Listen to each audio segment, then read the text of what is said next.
Ladies and gentlemen, I'd like to direct your attention to the 50-yard line. We have the Colony High School senior night tonight. Starting off with the football team, number 1, Hudson Dong, is escorted tonight by brothers Hugh and Hayden.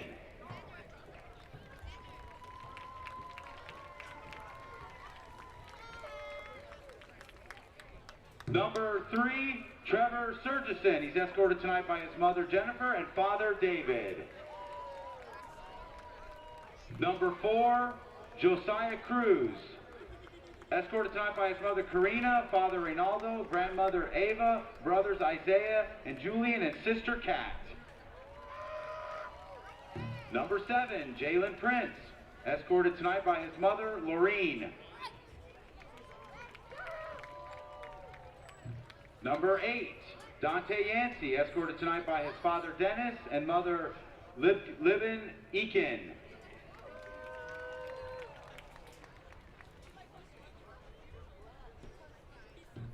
Number 9, Kylan Whitehurst, escorted tonight by his dad Lawrence and mom Tamika. Number 12, Ryan Hollis, escorted tonight by his mother Kimberly, father Craig, sisters Raven and Cameron. Number 13, Dylan Corbin, escorted tonight by his father Scott, mother Tiffany, and sister Olivia.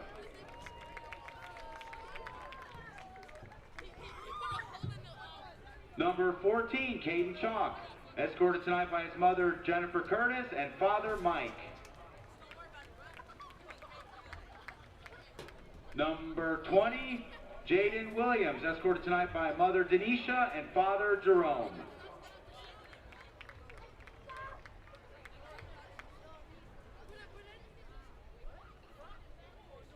Number 26, Noah Porter, escorted tonight by mother Carolyn, father Michael, and brother Ryan. Number 29, Anthony Medina, escorted tonight by Coach Adam Alexander.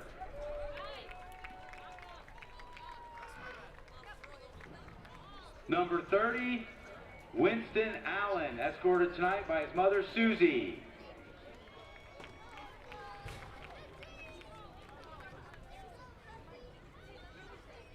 Number 40, Anthony Guajardo, escorted tonight by his mother Erica Hernandez and sister Jennifer. Number 53, Christian Cummings, escorted tonight by his father Larry, mother Joella, and brother Noah. Number 75, Caden McFarland, escorted tonight by father Alan and mother Suzanne. Number 76, Sebastian Rangel, escorted tonight by his mother Norma, father Encarnacion, sisters Celine and Karime, and brother Jose. Number 78, Brian Wesley Jr., escorted tonight by his mother Delilah and father Brian Sr.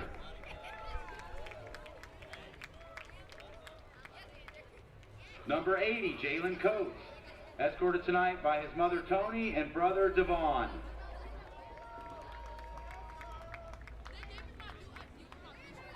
Number 82, Colby Cox, escorted by his mother Erin, father Jeremy, and brothers Carson and Weston.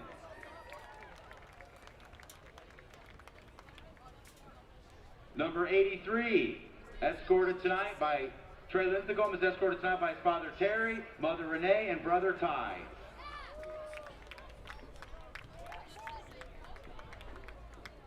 Number 84, Anthony Martinez Herrick, is escorted tonight by his mother Cindy, father Rolando, sisters Liliana, Marisa, and Sophia. And number 89, Kenneth Robinson, escorted tonight by his grandmother Roxanne, grandfather Rick, father Michael, mother Cynthia Scott, and stepfather Tyrone Scott.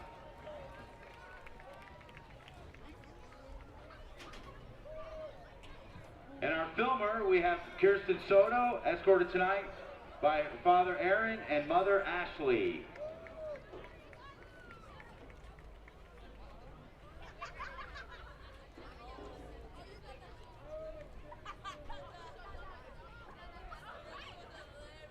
Now to the trainers.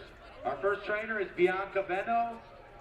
She's escorted tonight by her mother, Matthew Benno, father, Matthew Benno, and brothers Matthew and Simon Benno.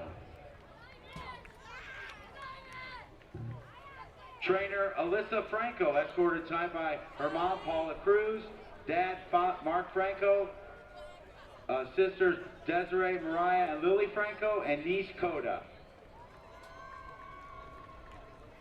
Trainer Emily Gore, escorted tonight by her mom, Gina Gore, her dad, Richard Gore, Alex Garman and Allison, her sisters, and her brother-in-law, Stephen Garman.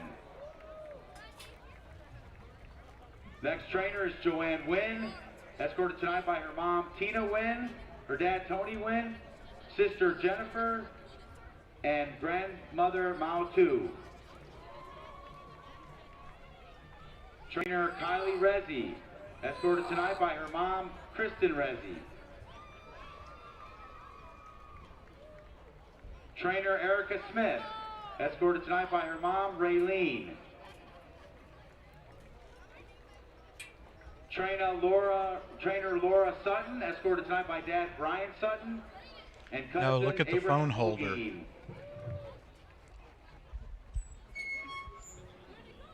Trainer Kaylee Veith, escorted tonight by Chantrell Veith, her mom, and dad, Dale Brewer.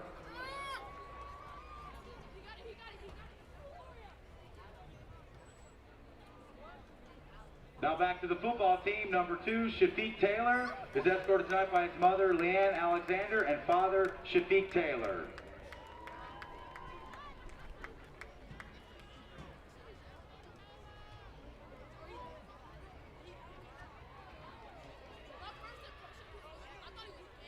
Now the Colony Band. We start with Elizabeth Bowerly, escorted tonight by her mother, Mona Bowerly.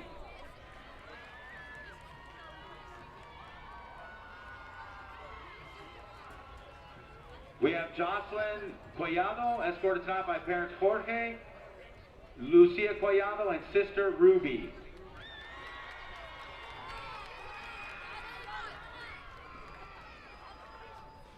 Next we have Angelina de Hoyos, escorted tonight by parents Valerie and Gary Croson.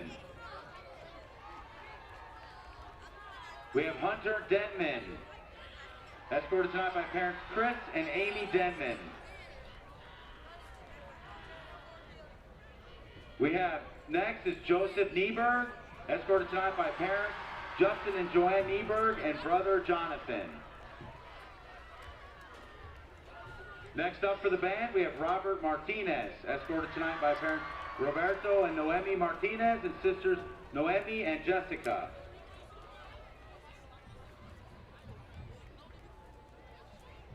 Next is Uriel Martinez, escorted tonight by parents Rosario and Jesus Martinez and brothers Orlando and Rodrigo.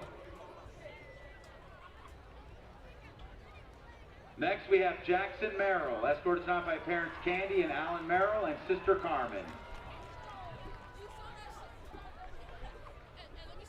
Next is John Nye, escorted by parents Fabiana and Steve Nye. Next up for the band, we have Brian Procius, escorted tonight by parents Anna and Kevin Procius.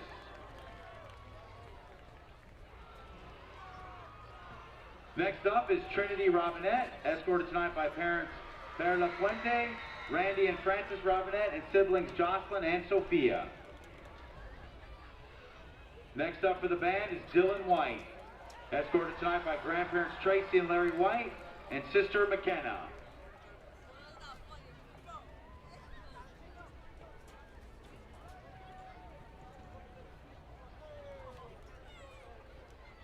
Next is Linda Whitson.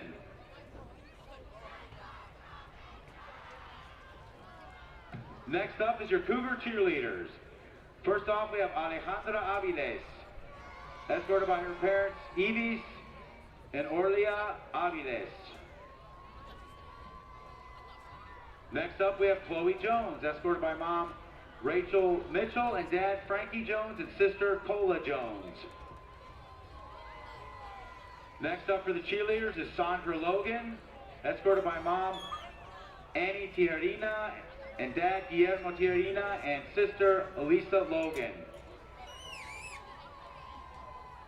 Next up is Catherine Omoasagi, escorted tonight by her mom Stephanie Bond and brothers Gabe Omoasagi and Jason Omoasagi. Next is cheerleader Emily Sotomayor, escorted by her parents Haiti and Heath Sotomayor.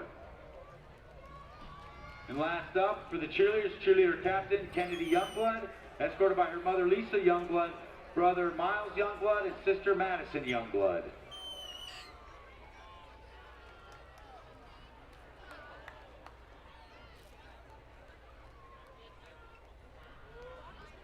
All right, now we have the Cougar crew up next.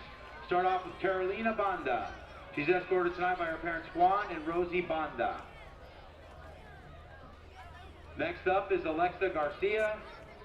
She's escorted tonight by her parents Alex and Perla Garcia and brother Gabriel. Next up is Megan Gilchrist, escorted tonight by parents Kenneth and Ann Gilchrist and brother Jacob. Next up for the Cougar crew is Jacob Hyman, escorted tonight by parents Jason and Lori Hyman and sister Kylie. Next up is Caleb Iqbal, escorted tonight by Tyrell and Christina Iqbal and sister Kiara. Next up is Zoe Livingston, escorted by her parents Aaron and Sam Livingston and sister Nikki. Next up for the Cougar crew is Phoenix Lumumba, escorted by her mom Amanda Schneider. Next up is Arabella Navarrete, escorted tonight by her parents Manny and Raquel Navarrete and brothers Noah and Sebastian. Next up for the Cougar crew is Lucy Ngui, escorted by her parents James and Helen Ngui. Next up on the crew is Caitlin Saeed. She's escorted tonight by her parents Gabriel and Cindy Saeed and brothers Sam, John, and Joey. Next up is Callie Scott, escorted by tonight by her parents Patrick Scott and Ivanka, Pavia, and sister Chloe. Next for the Cougar crew is Shelby Smith, escorted tonight by parents Ron and D.M. Smith. Next up is Emily Stewart, escorted by her mom Alicia Stewart, stepdad David Dux, and brother Brad. We also have Crystal Zamora, escorted tonight by her mom Daisy Herrera and sisters Jocelyn and Camilla. And finally for the Cougar crew we have Stephanie Zugasti, escorted tonight by her parents Jerry and Tina Zugasti, siblings Jean Choi, Kanan Oho, and Michelle Zugasti.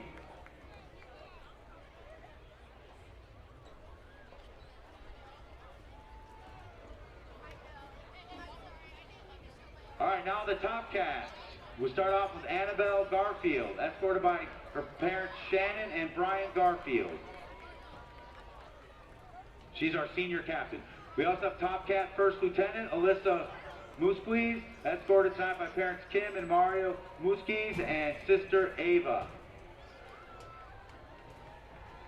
Top Cat Senior Lieutenant Cristina de la Cruz, escorted by her parents Blanca Enrique de la Cruz and brothers Eduardo and Antonio de la Cruz.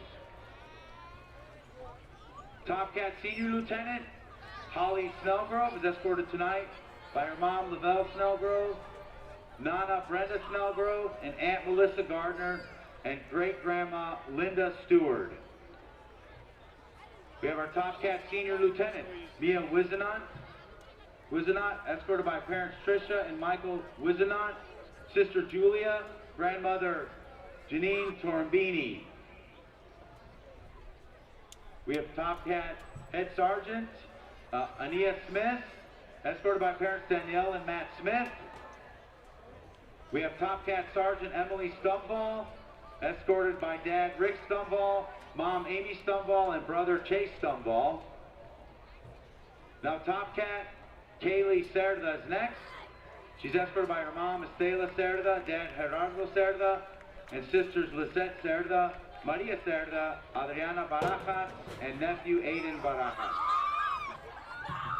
Top Cat Caitlin Gia, escorted tonight by Dad Jose Gia, Mom Carmen Gia, and brother Jose Gia II. Next up for the Top Cats is Chyler Caldwell, escorted tonight by parents Melissa and Chad Caldwell and sisters Charity and Chandon. Next for the Top Cats is Soleil Knox, escorted by her stepfather Johnny Goss and brother Kevin Knox. Your Top Cat manager is Gretel Juarez, escorted by parents Claudia Hernandez and Guadalupe Juarez. Top Cat manager Kayla King, escorted tonight by Mom Alicia King and Dad Antoine King. Another Top Cat manager, Marsha Luna, escorted tonight by Dad Jose Luna and brothers Angel and Daniel Luna.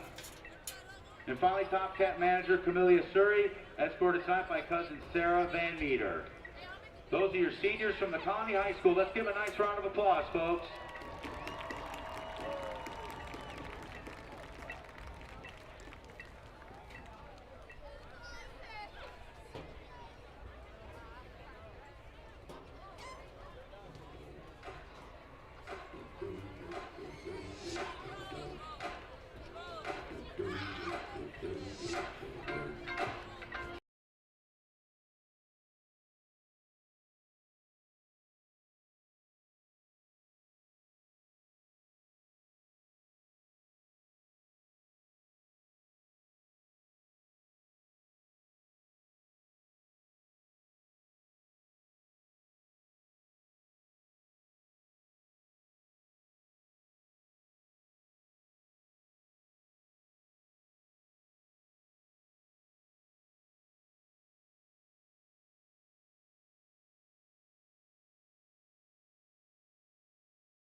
I'm Garnett Powell. I'm Jeff Green with Garnett. Yes, sir. Garnett Powell here in the booth high atop Tommy Briggs Stadium in the Colony, Texas for the contest of the year, the Colony Cougars against the Lone Star Rangers.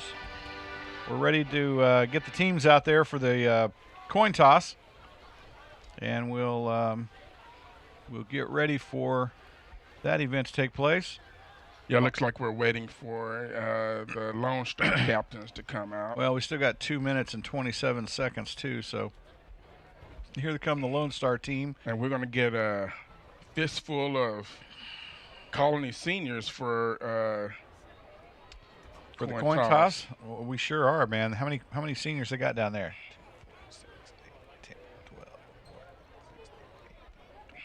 23 seniors. Is that what it sounds like? Mm-hmm.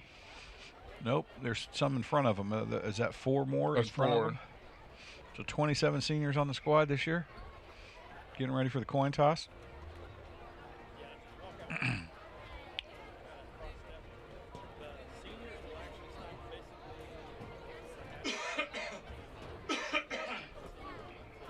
And so it is, the Colony Cougars here. Tonight going, the next 2 games really kind of are going to set out the course of the district top 4. Your Colony Cougars have got to win one of the next 2 in order to really sew up a spot. To sew up the spot in 4th place, they've got to win next week against Reed. Tonight, ladies and gentlemen, our honorary coin toss will be performed by our City of the Colony Mayor, Joe McCurry. This year, when his term expires, Mayor McCurry is retiring from service after 4 terms as mayor and city council experience dating back to 2002.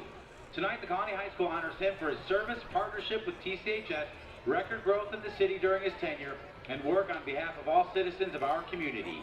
Please join us in honoring and expressing our appreciation to Mayor Joe McCurry. Thank you.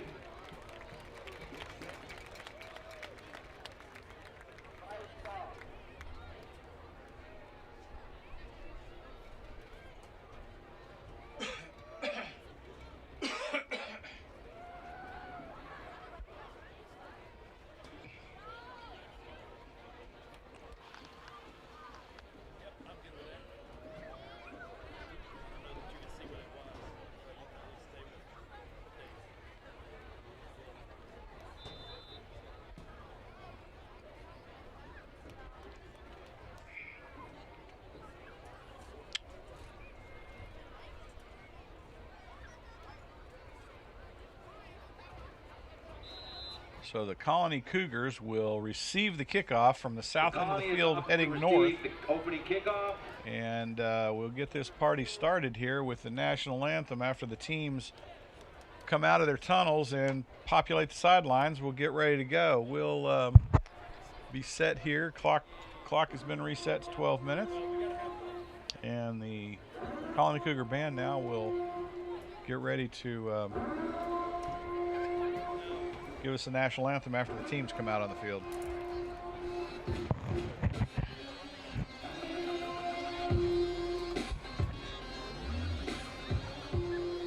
Man, that music selection's fantastic, isn't it?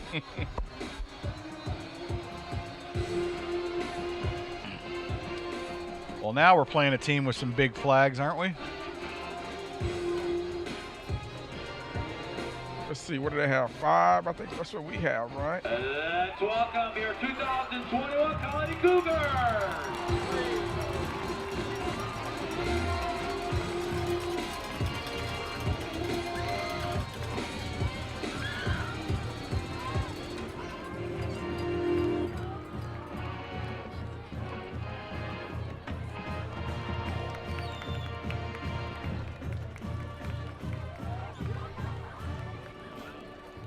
So we got 1, 2, 3, 4, 5, 6, 7 on the field, and then the chain gang. All right. Got a full crew. I like that. Some of these kids will be playing their last home football game tonight. And some of them next to the last football game they'll likely play in their career. Those that are not going to go post-high school play. Unless they play 7 flag, intramural, or something in college.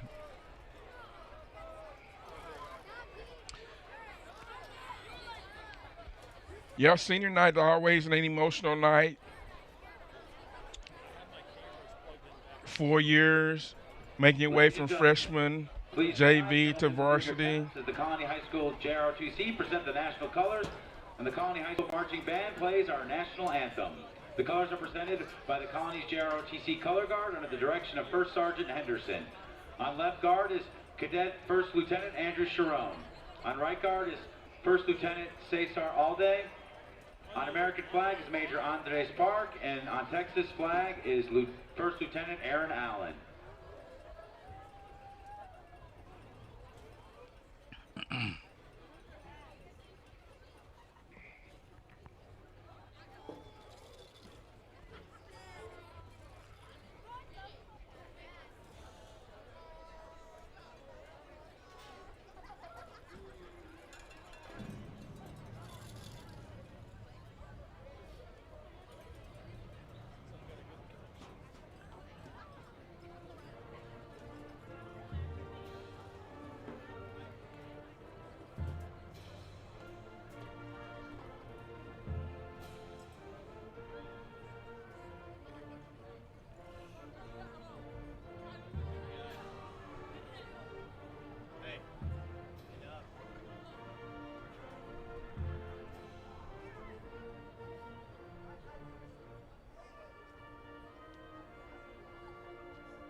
And we're about ready to get this one started. Fans look pretty full tonight for a senior night, Garnett. Yeah, pretty good crowd. Good weather. Nice background. See the landscape. City landscape. So should be a good night for football. Cougars come out with that great running attack. We know Lone Star is potent with their passing game. Quarterback has been here 4 years. He's a senior as well. Are we doing this thing or what? Seems like they reload every year.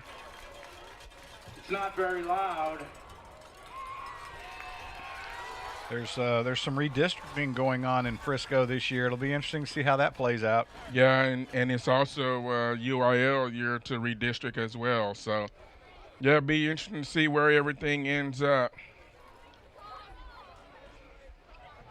Number 36, Cody Green, set to kick off for Lone Star.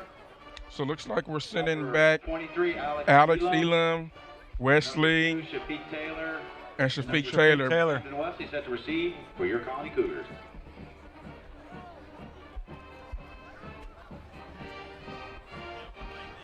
They got the football songs playing. Yeah, they do. Got Friday Night Lights with the theme song from the NFL. Yeah, is that going to cause us problem on the street? Maybe. Maybe they might shut our stream down tonight for copyrighted material. I know, I sound like Frank Gifford, so that's a problem. We can just mute the... Kicks away. It's going to be deep for a touchback. Your Colony Cougars will have first and 10 from the 25. And we'll see if this Colony offense is ready to go here tonight, Garnett. They need to be ready to go. Let's give them the Freddie Krueger coming out here. I'm surprised I didn't see many costumes tonight. I figured we would, see being Halloween weekend.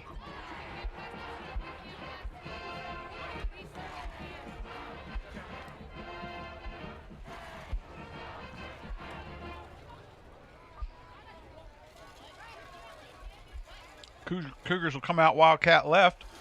Snaps away. They'll hand it to the tailback going off tackle to the right. Misdirection. Number 6, Camden Wesley. Wesley barely makes it back to the line of scrimmage on that carry. I don't think he made it back. I think he lost a yard. Lost a yard on the carry. But the hole was there. The end just was able to get just a hand on him and brought him down. But I think if he got past that first initial, I think he was going to go a long ways. 2nd and 10, or 2nd and 11 from the 24. It'll be interesting to see how the Cougars play this tonight. They slow the tempo down. As we know, Lone Star really potent. Snaps away. They're going to hand the ball off and kind of try to drive it up the middle of the field. Maybe picked up a yard. Back to the original line of scrimmage. I think they're back to the line of scrimmage. 3rd and 10 from the 25.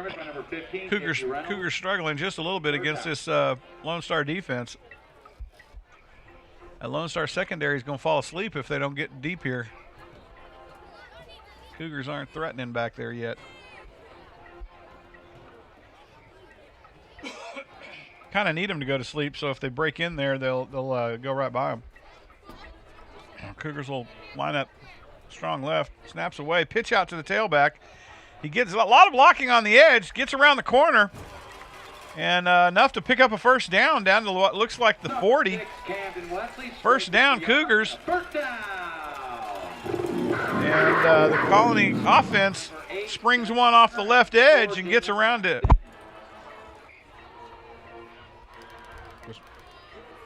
And nice run by Wesley off the edge and makes it up a nice gain of about 15 on the carry. That was or 25 on the carry, actually. No, 15 on the carry. It'll be 1st and 10 from the 40. That was a nice run. A good block on the edge by Shafiq Taylor. Was able to spring Wesley with the toss from Corbin. They'll be power right now. Snaps away. Hand off to the tailback. He dives through the line of scrimmage. And is going to gain about 3 yards maybe. Maybe 4 where this lineman's standing, looks like. No, if they're going to give him 3 on the carry. It'd be 2nd and 7 from the Cougar 43.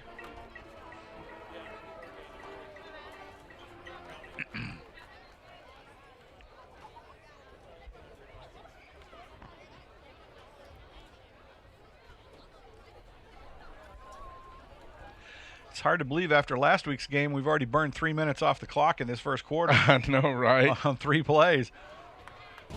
Or 4 plays. Cougars strong left. Oh, rush is on. Oh, he gets the ball off down the field. Oh, that's pass interference. Where's the pass interference? Thank you. I was like, where is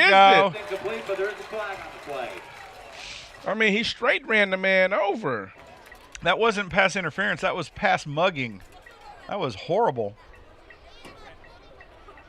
And the Cougars are going to benefit from that little tussle. Pass interference on Lone Star. And great job by Corbin there, avoiding the first defender and able to get the pass off. And as the receiver is coming back to the ball, defender just runs him over. So it'll be a Cougar first down from the Lone Star 43, it looks like.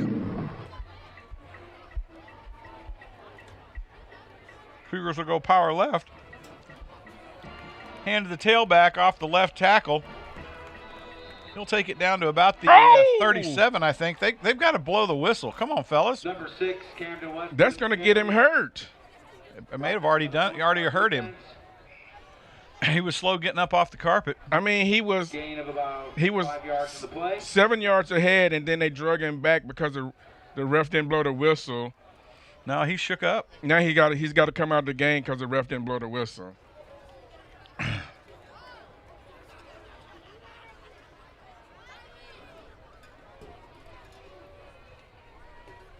Cougars up on the line of scrimmage. 2nd and 5 from the 37-yard line of the Lone Star Rangers. Power up to the 35-yard line, a gain of 2 on the carry. Toss to number 2. Be 3rd and 3. Shafiq on the end around there. From the Lone Star 35. About a 3rd and 3. 3rd down. They can get this power game going right up the middle here.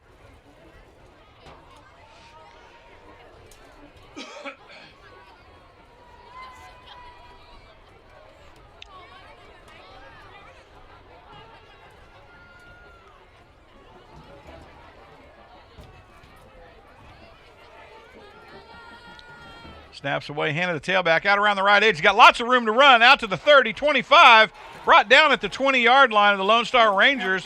They're going to mark it at the 21. 1st and 10, Cougars. And that was a nice run off the edge there. Had no blocking per se, but got it down the field. And that little pause helped them out. They were able to see how the Rangers were lined up on defense. The Rangers didn't make an adjustment. They were looking for up the middle, and the Cougars were able to bounce it outside. Nice gain on the play. 1st and 10 from the Lone Star 21. TC on a power left set again from the left hash mark. Snaps away, looks down the left side, lets it rip. How is that not interference? He wasn't letting the guy back around him to the ball. Pass intended for number 2, Shafiq Taylor, incomplete.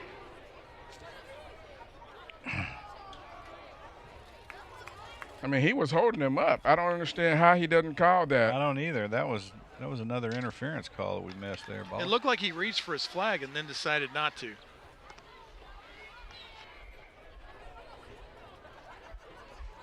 I mean, he's got the view right there. Colony again, power left. Snaps away, hands the tailback. Tries to get up the tail. Number 22, the tackle hole there. He should have just broke outside. He had plenty of room to run. I think if he broke outside, he was. I think he was hesitant. He was looking for that block or waiting to see how that block was going to develop.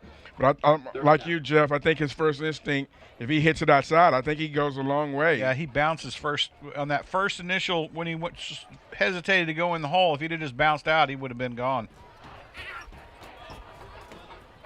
Third and 7 from the 18. Cougars will split 2 wide outs either side, put a man in motion across the set, snaps away. They're going to hand it to the tailback on the direction, and he's dropped for a loss. Jalen Prince tripped up. It's going to be 4th and 10. Cougars will put their field goal squad out on the field. I think they're going to kick they're going to go for a field goal. Leto Lopez rip one through the uprights here. Wow, this is going to be tricky because it is very windy out here tonight. This will be about a 38-yard attempt by Lopez. Yeah, we got a southeast wind going on. Oh, he got it. He got it. And Lopez nails it for 3 points as the Cougars put first blood on the field with 5:47 to go, and Lopez hits a nice 38-yarder to put the Cougars up 3-0 against the Lone Star Rangers. Yeah, he kept it low, kept it out of the wind, and was able to drive it through. Got a big foot into it. Yep, great job by the Cougars coming down and getting first blood. Now our secondary is about to get a workout. And they ran a ton of time off the clock, too.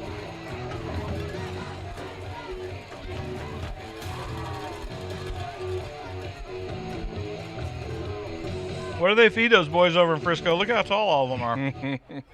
Holy cow. Number 1, Gerald Harris. Number 2, Ashton Genty. And first requirement to try out for the team, it must be 6'4". No kidding. Number 18, Edwin Lopez. 6'4", 48-inch vertical. Unbelievable. You and I wouldn't quite qualify. I'm thinking we're out. Let's see, Lopez gonna drill this one to Little Elm, I'm thinking. Looks like he's setting up for the pooch, though. Man, he ain't going to pooch this. Yeah, he is. He's against the wind right now. He's definitely pooching. A front/crosswind. Ooh, he put a high pooch up there. They're going to catch it at the 26. There he's off to the races, out around the left side. He's got lots of room to run. Cougars will trail him out of bounds at the 40. He's 1st and 10. He paid for that little trap. He paid for getting to the 40 for sure. 'Cause he got slobber knocker. Wow, goodness. I mean, as soon as he turned up, Cougar was waiting for him. I'm surprised he still has his shoes on.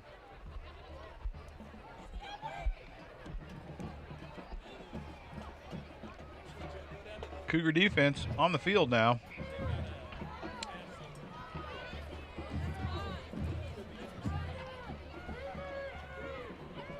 Star running out of a tight set spread. Oh man. Just missed the. What was he? Number 13, Garrett Rangel. I thought he was about to get sacked, and Cougars misjudged him. That's what we teach our kids in Little League. Don't run to where he's at. Yeah, our kids ain't picked that up too good. They're still running where he was.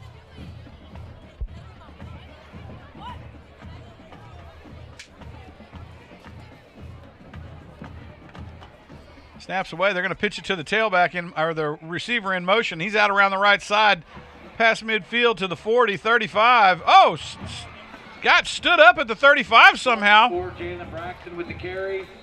Down to about the 31 of the Cougars. Be 1st and 10.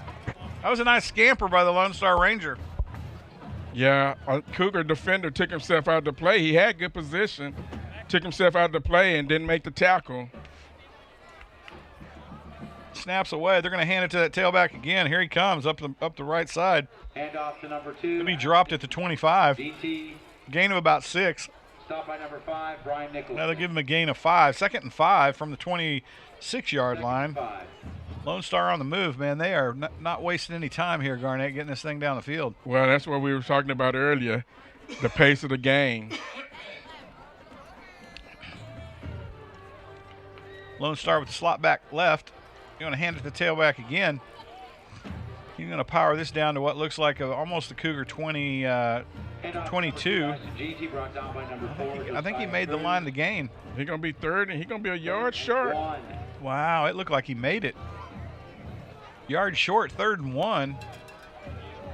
That'd be pretty good if the defense could hold him here, Garnett. Yeah, but you know they in 4-down territory. No, they in 4-down territory. They not selling for field goals. Against a running back that is tearing it up right now. Going to state 3 years.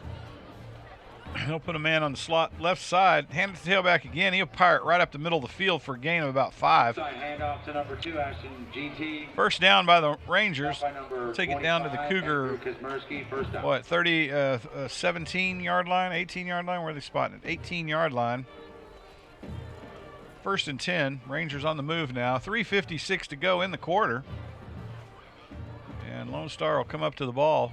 Having a pretty nice, effective running game. Oh, see, that's what I'm talking about. Had the tackle, just couldn't wrap him up. Oh, my goodness. When you read a play like that, wow. You want to make that tackle. You got to make the tackle stick. Stop by number 25. Man, oh, man. Number 4, Josiah Cruz. That'll be a 5-yard loss if he finishes the tackle. But he at least slowed him down. I do give him credit. 2nd and 9.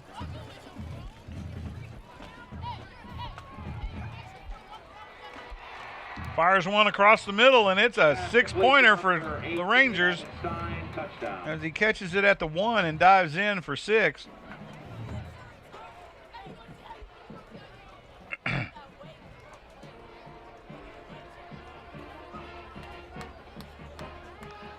They took 2 minutes off the clock. Yep.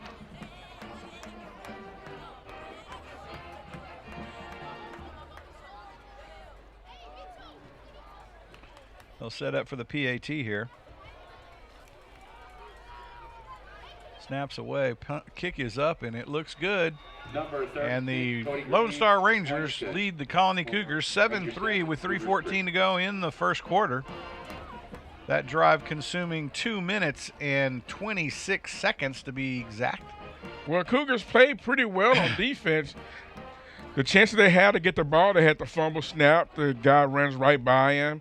They had a chance to get a couple of stops in the backfield. Got to wrap up, got to make those tackles. Got to make it difficult for them to pick up these balls. I know they're going quick on offense, but when you have opportunity to make a play, you got to make those plays.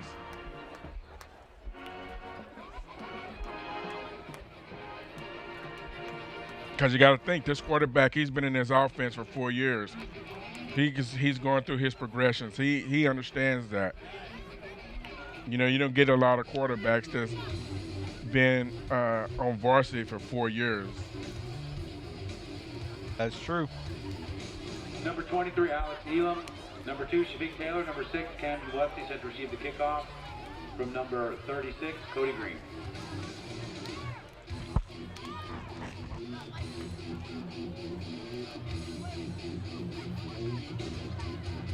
Cougars return men ready for the kickoff.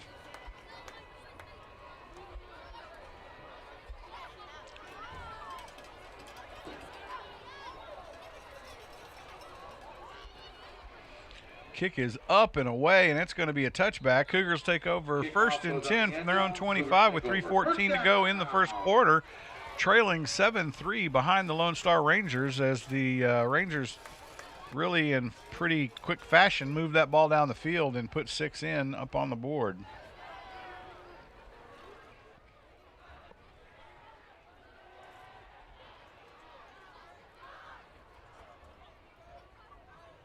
And it'd be interesting to see how the Cougars adjust that. Don't get caught up in the fast pace of the game.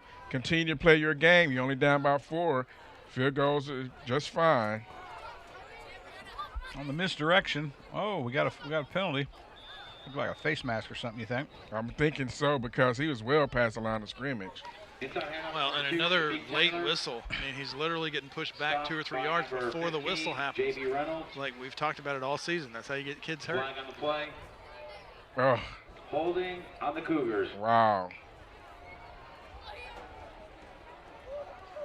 Cougars didn't need that. No, sir. I thought there was going to be a little face mask there because he threw that flag awfully late. Usually you call a holding, and that's like right at the point. Late and right at the ball carrier almost.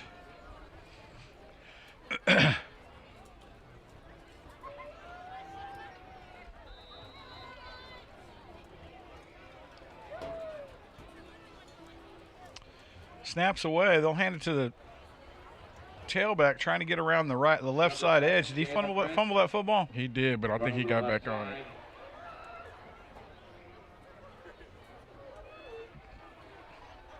Tackled by number 9, Bobo Sequoia.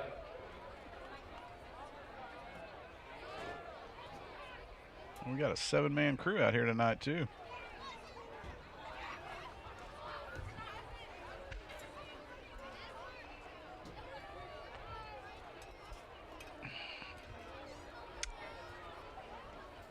Colony Cougars 2nd and 10, or 2nd and 20.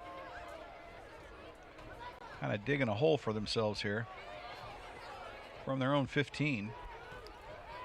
Snaps away. Oh, quarterback under siege. Oh, man, on the screen. Screen pass incomplete, intended for number 22, Devontae Dunn. There is a flag on the play. Flag down. And looks like the ref threw The referee threw the flag, and I think he threw it right at the reception. So I think it was against the defense for not letting the receiver, for holding. That's going to help us out. Roughing the passer, that'll be an automatic first down.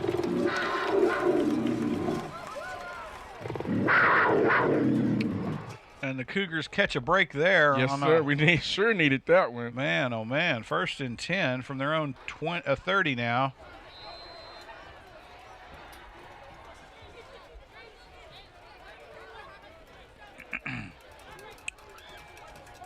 Cougars line up strong left. Yeah. Wildcat set. Snaps away. They'll hand it to the fullback up the middle of the field. He makes a nice barrel for about 3-4 yards. Let's see where they spot it. Oh, my goodness. Are you kidding me? Stop by number 21, Isaiah Whitaker. So they're going to blow a late whistle. They're not going to give him full progress. They're not going to give him an extra yard. That's crazy.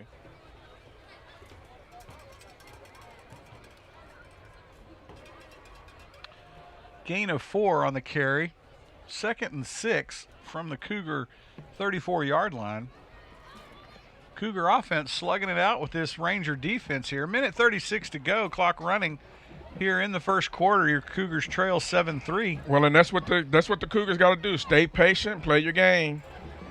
Snaps away, handed to the tailback again up the middle of the field. Gain of about 1, maybe 2. Nope, you gave him 2 yards on the carry. Rangers defense. Be 3rd and 3. 3rd and 3 from the Cougar 37. This is doable. 3rd down and about 3 yards. Big 3rd down by the Cougars here.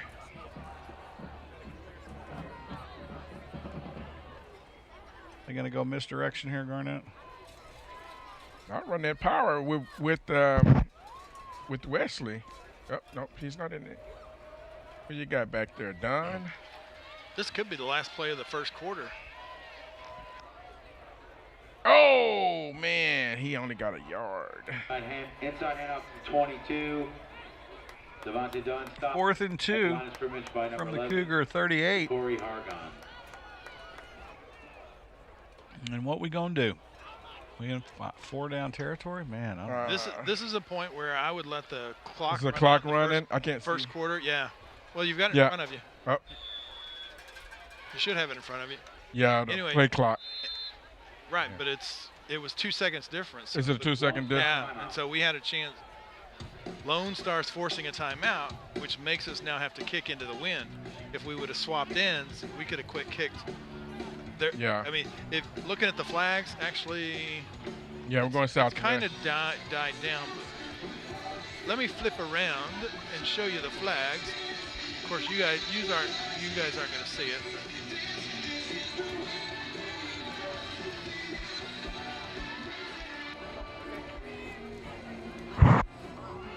So you can see they can see that they're, kind of out of the Yeah, I got west.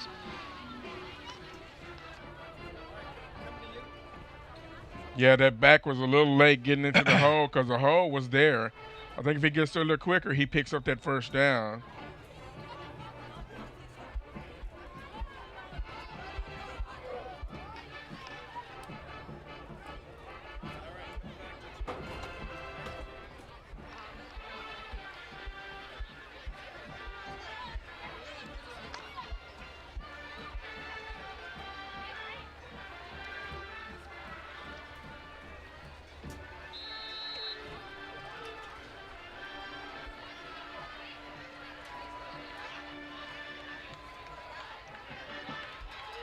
Oh.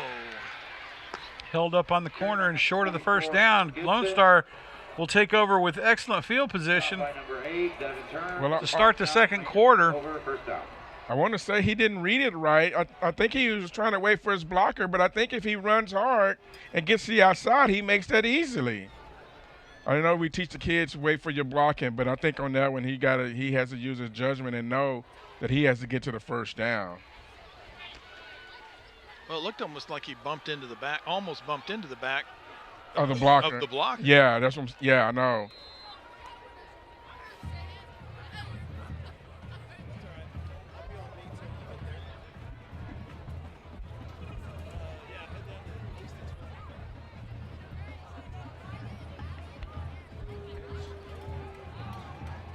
Lone Star, looking downfield, got a little pressure. He rolls out to the left, throws it strong to the left side, and he's just a little high on the one short player they have on their team. And Lone Star quarterback, I guess he thought he was going to the tall guy on the outside. Little man on the inside jumps up and can't quite get there, put his hands on it. So it'll be 2nd and 10. From the Cougar 39. Lone Star up the line of scrimmage. Looking downfield again. He lets one in the screen. Oh, and it's covered up by the Cougars. Nice defensive play there by the Cougars for a loss of 1. It's going to be 3rd and 11 now. Cougars read the screen very well. It's the end of the first quarter. Our score, the Rangers 7, your Cougars 3. And we'll take it to the second quarter now. Cougar defense made a couple of good plays there, Garnett. Yeah, let's see if they can keep it going into the second quarter. And what a difference in weeks. 1 week, we still in the first quarter. We're out of this quarter in 35 minutes.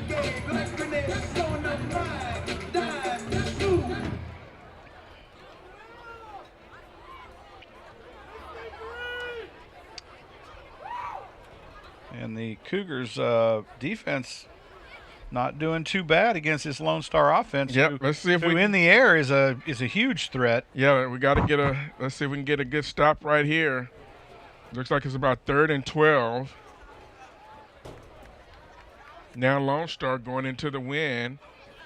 And I think this is too long for a field goal for them, so we'll see if they're in. How tall you think this receiver is on down on territory? the near side of the field here? Oh, man, he's at least How tall is that kid? 6'2", 6'3". Oh, he's way over 6'2", dude. Look at the tight end. Unbelievable. Quarterback rolls right, looks downfield, lets it rip on the rope, and it's. I thought that was almost intercepted. Oh my goodness! Now is Rangel going to pick up a foul? No, they're going to get a foul on the lineman for the Rangers after the play was over with. What did he do? I didn't see it. I was looking across the field. It was a nice defensive play by the Cougars to knock that one down. There's going to be a personal foul on number 78 here for the Rangers. And that's after the play, so that play is going to count. This is going to be fourth and plus the penalty yard. Fourth and about 27. Personal foul on the Rangers. What did he do, Garnett, after the play? Looks like there was a little shoving and throw down, WWE style. A little UFC out in the middle of the octagon there. So this will take us to fourth down and 27. And it happened right in front of the Cougars bench, and that's why you had so many Cougar staff members jumping up and down? Yeah. Getting excited? It happened right in front of him, and the ref was standing right there. He had no choice but to throw his flag. No, we've seen him where the referee's right in front of whatever. Yeah, just look the other direction. I didn't see it. Kick is away. Gets a nice punt. Good Lone Ranger bounce down to the it's going to go out of bounds at about the 17-yard line of the Cougars. Colony offense will take the field deep in their own territory with 11:45 to go in the half. He got some roll out of that. I would have liked to seen that back come up and get that ball on a roll. Wasn't a particularly great punt, but he kept it low is the thing, and that's why he got that great roll off of it. Kept it out of the wind.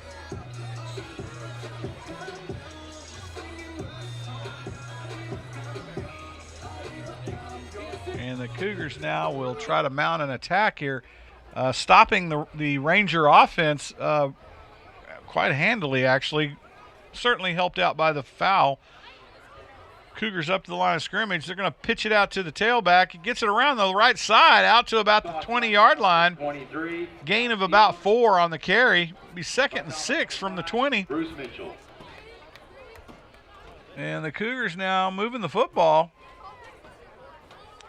against this Lone Star defense.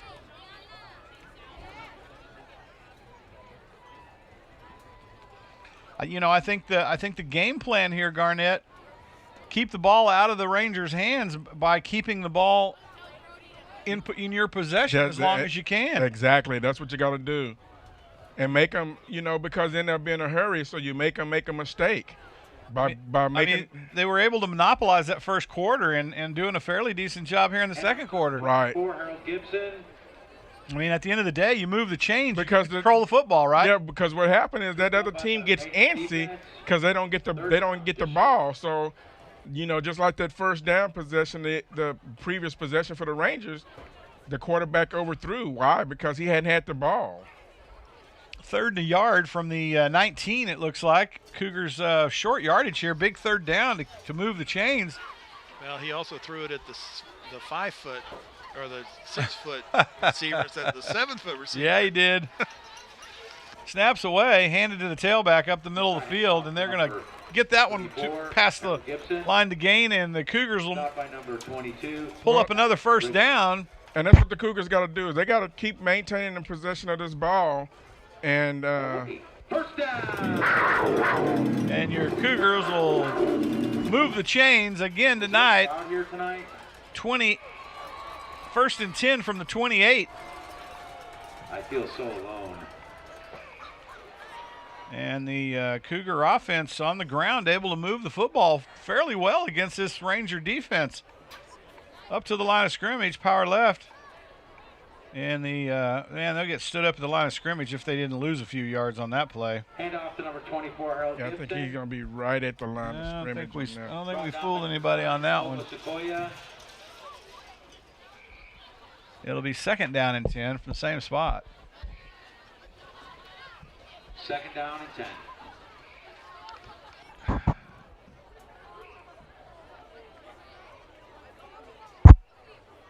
I-0 to go on the scoreboard.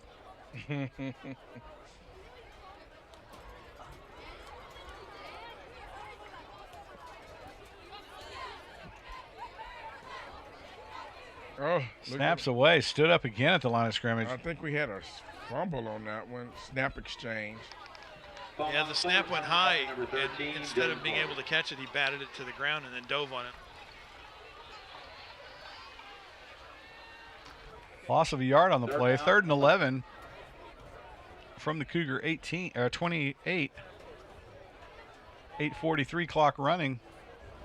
This is a big 3rd down, Garnett. They really need to move the chains again. Yeah, and I hadn't seen Wesley back in the game since the refs let him get dumped on.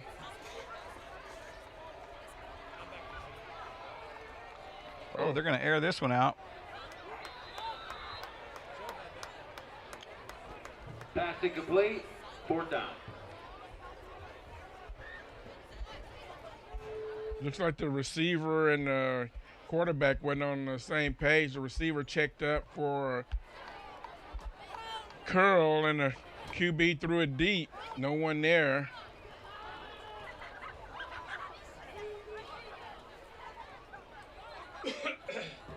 Fourth and 11. The Cougars will set up for the punt.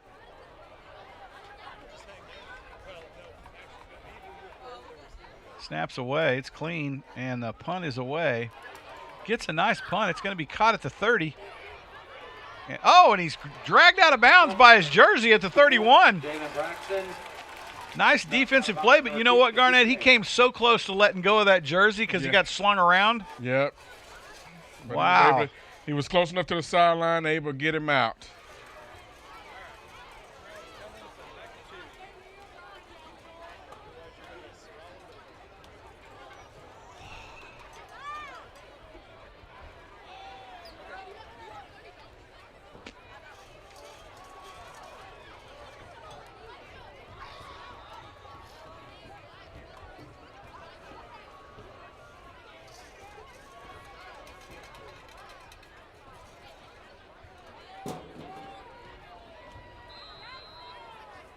Lone Star up to the line of scrimmage. 1st and 10 from their own 31. Snaps away. They'll hand it to the tailback. He comes off the right guard. Man, lots of room to run. Makes the line to gain and then some. 1st down, Rangers, as they move the chains down to their own 43. 1st and 10. Snaps away in a kind of a hurry-up offense as fast as they can go. Man, he laid a lick on that end when he hit him. And number 2, Ashton Janty with the carry, brought down by number 9, Kyla Whitehurst, and number 11, Madavin Tillery. 2nd down. 2nd and 4 from the 49-yard line. 7:37 clock running. Lone Star up to the ball. They're going to split men all over the field. Gonna throw it. That's a false start. Flag on the play. I was like, how do you not, man, they're late with their flags tonight and whistles. Well, the thing is, Garnett, when you see the infraction, you have to kind of mull it over in your mind and decide, do I really want to call that? Was it flagrant enough to call? I mean, that was so... that takes a little while to process, so you get a little bit of a late flag. It's okay. That's so obvious, though. That's nothing but a call. Lone Star up on the ball, put a slot back to the left from the shotgun. They're going to stack up the left side here with two wideouts. They'll put the lone wideout at the very top of your screen above the 40-yard line number. Oh, he breaks back on against the grain out to the 40, 35, 30, 25. Ooh. Cut down at the 20-yard line. Man, that was a risky way to tackle that, man. By number 2, Shafiq Taylor. Yeah, but, man, what get caught up in that is that's a tackle that you got to make behind the line of scrimmage. Lone Star will move the chains. 1st and 10. Quarterback looking downfield, scrambling out to his left. He'll on the keeper right up the middle of the field. Lots of room to run. He'll veer around out there and scamper in for 6 as the Colony Cougar defense just simply can't run the big man down. 6:45 to go, and we got some laundry.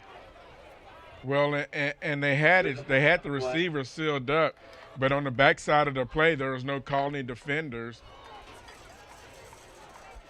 You know what happened there? If they get a hold on this, it's because he was scampering around and he turned his blocker. He got in behind his blocker, in front of him actually, and the kid was looking the wrong way and ended up getting a bad call. The quarterback caused that hold. Yeah, the last man that had a chance to tackle him got pinned to the ground, and we've seen that a number of times. That hold.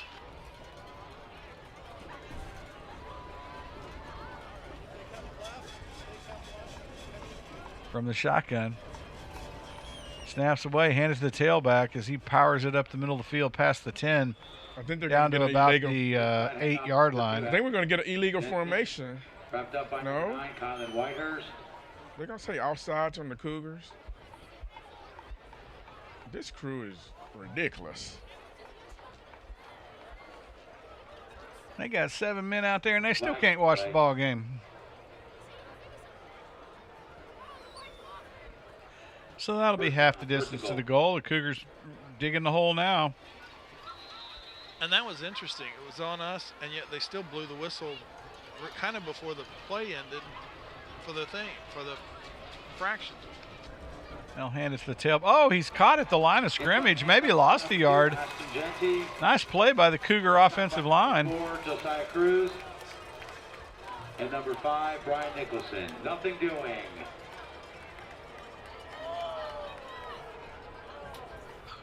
That'll bring us to 2nd down. That seemed a generous spot. Well, it's Lone Star. Come on now. From the shotgun, they'll put the slot back at the right. Twins left. All right. Oop. Pass across the field. Did he catch it? He sure did.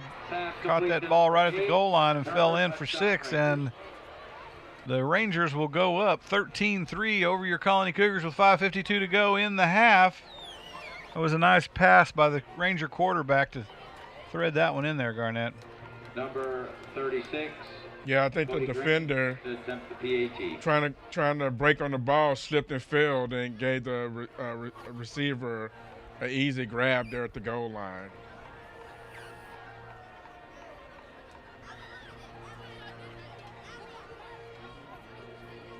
And the PAT is up and good, and the Rangers will go up 14-3 over your Colony Cougars with 5:52 in the half remaining. Rangers didn't have too much trouble pushing that one down the field, Garnett. The Cougars got to make some plays when they get a chance to make them in the backfield. They got to make the plays. They keep bouncing off. Got to make those plays when you have a chance to. Well, I mean, the fact that we can't make a tackle to save our life is playing a little bit of part of this. That's what's killing us right there. They've hit those backs in the backfield. I don't know how many times, and drop to their knees and let them run by. Yeah, got to make the play.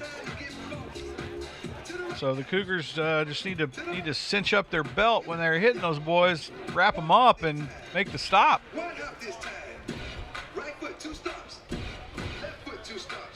That's what they need to do, a right foot 2 stomps and a left foot 2 stomps and make the tackle. Right?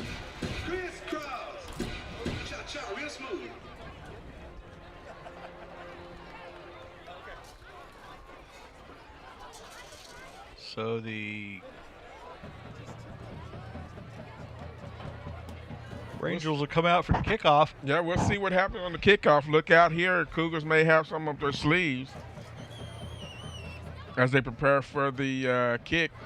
Got to watch those Rangers. They'd like to get that ball back, so they may be trying to onside kick it, so you got to be aware. Shafiq Taylor and number 22, Devontae Dunn, set to receive the kickoff from number 36, Cody Green.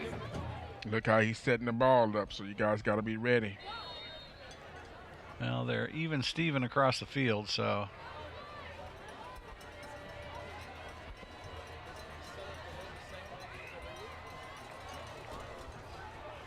Nice pooch down to about the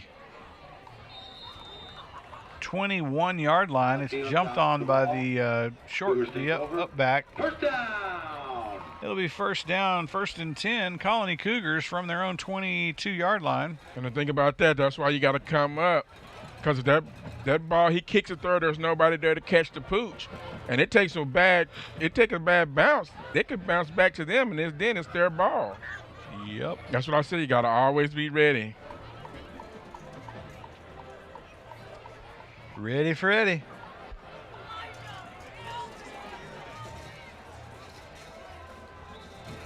Side handoff to number 22, Devontae Dunn. Tackled by number 34, Clayton Boren.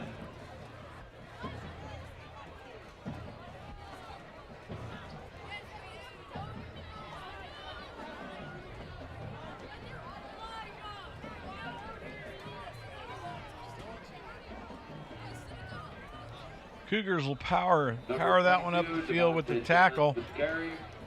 I'm not sure they gained anything on that. I think they run.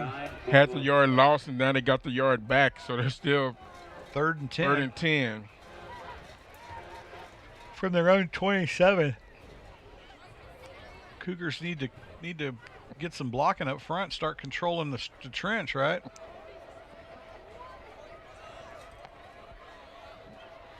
Having a hard time up front tonight. Out of the Wildcat. They'll split 2 wideouts to the top of your screen. Out of the shotgun. Snaps away. Looks downfield. Lets it rip down the right sideline. Oh, my goodness. Pass intended for number 2, Shafiq Taylor. Garnett, it almost looked like Shafiq was trying to draw the pass interference as opposed to catching the football. Yeah, he didn't break stride to go actually get the ball. He was not running. It didn't look like he was running full bore down the right side. No, I think the QB put the ball there. He just didn't. He didn't get under it. No. I think if he puts it more to the outside, that gives Shafiq a chance. But no, corner just played that one really well. Number 4, Jalen Braxton, set to receive the punt. Cougars will set up for the punt. Snaps away. Nice snap. Cook is up. Puts it kind of high. Let's see what kind of bounce he gets off of this. And it's going to bounce right out of bounds. Would have been nicer down the field, but hey, not returnable at the 40-yard line, and the Rangers will take over 1st and 10 from that spot. 4:31 to go in the half. Your Cougars trail 14-3 here in Tommy Briggs Stadium. It's senior night. This is your last opportunity to see a home game. If you got time, come on over. Gonna have another half of football after the halftime show by the ever-famous Colony Cougar Band, the Top Cats, and of course the Flag Corps. Man, 4 wideouts. They'll throw it quick on the flat. Overthrown to number 40 on the Rangers at the 45-yard line. Incomplete. 2nd and 10 from the 40. Rangers now trying to unleash the arsenal here on the Colony Cougars late in the first half. From the shotgun, 4:20. Snaps away. They'll hand it to the tailback. He's got lots of room to run out the middle, and he'll be brought down at the 42-yard line. They're going to mark it at the 41. It'll be 3rd and what looks like 4 yards from the 46-yard line of the Lone Star Rangers.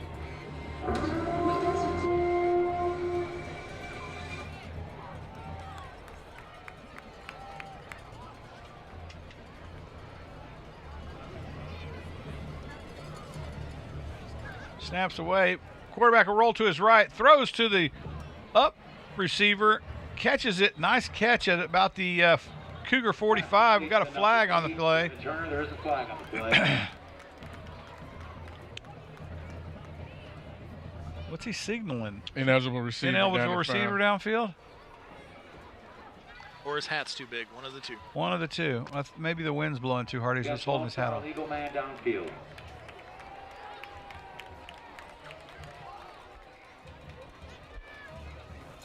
You're seeing a lot of that on Sunday these days now that these NFL teams are starting to run the RPOs plays that they're running.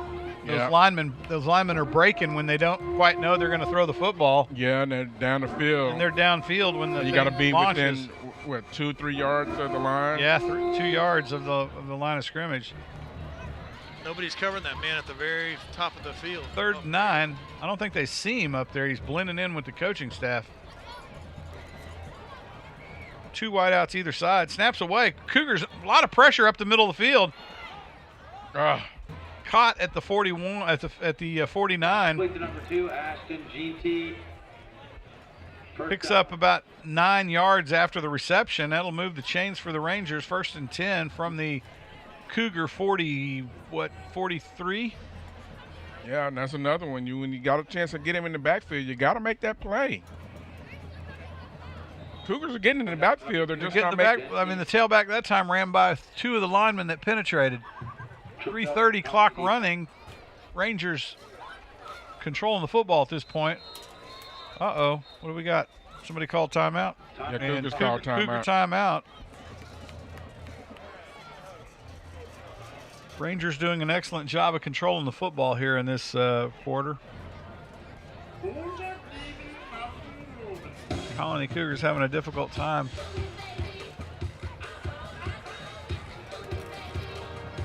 I got to say, that Ranger quarterback's got an arm on him, though, Garnett. Every pass he's thrown tonight's been on a rope. Yeah, he has a nice arm. Again, he's been in this system 4 years. Generally, you only see quarterbacks maybe, top tier 3 years. There's been a few, but not a lot come in from 8th grade and go straight to varsity.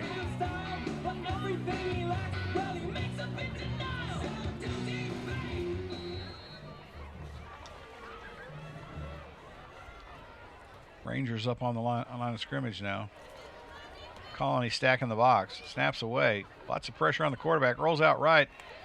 Going to have to scramble for it, and he gets out of bounds at about the 40-yard line. Maybe the Colony 39. Let's see. I think he's going to lose a yard. He's going to be back at the 40. Back at the 40, and the 3rd and what looks to be 7 yards as Lone Star loses a yard on the play. 3:18.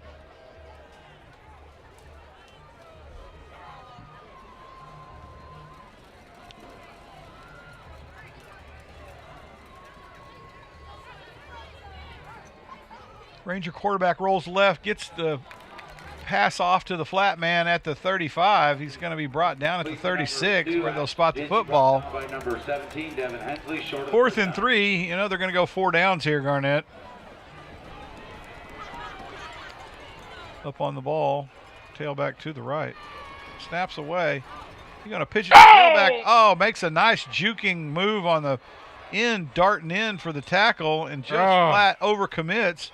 Misses the tackle, and and how much that would have brought the crowd up out of their seats if he makes that play. I'm telling you. You can't get there any better than that. The coaches are putting them in the right position. 2:41. Got to make the play. Stop. Yep, got to make the play, though. 1st and 10 from the 30. Snaps away, handed the tailback again. He's going to power forward to about the 24. Off to number 2. Yep, he read it, just didn't make the tackle. I think he went in with his head down, and kid sidestepped him and got up the field.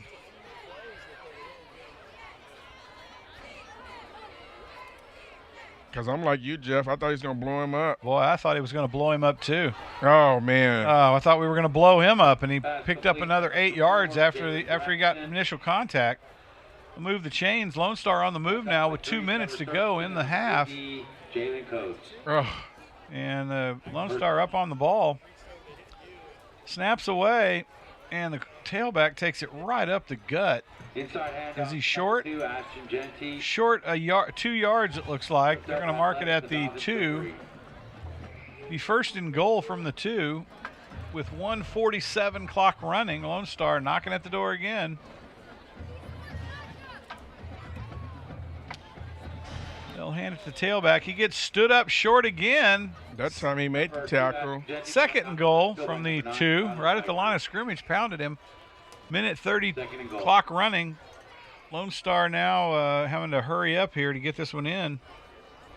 They'll spread guys out along in the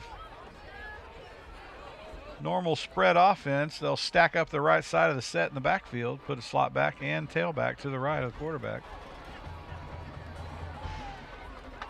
Second goal from the 2. They'll shift the slot back to the left, and the tailback will take this one in for a touchdown. And the Rangers go up 23 over the Colony Cougars with 59 seconds to play in the half. Rangers had a solid drive on that one, Garnett. Yeah, I mean, you know, I don't want to harp on it, man, but the Cougars have had several chances to get him off the field. A couple of penalties here and there that, man, 4th down, I just thought he was going to blow him up, and gosh, he just totally missed him, and that's really what kept the drive there. Yeah. Because that's a 4th down play. You read it just right. You just didn't make the tackle. And the PAT is up and good. And the Rangers go up 21-3 over your Colony Cougars with 59 seconds to go in the half. And that's huge. Those kind of plays are huge because, you know, you got a minute left in the half, and then the Rangers get the ball coming out at the break. At the break. I mean, those are plays that, man, you know, they've got to make those plays.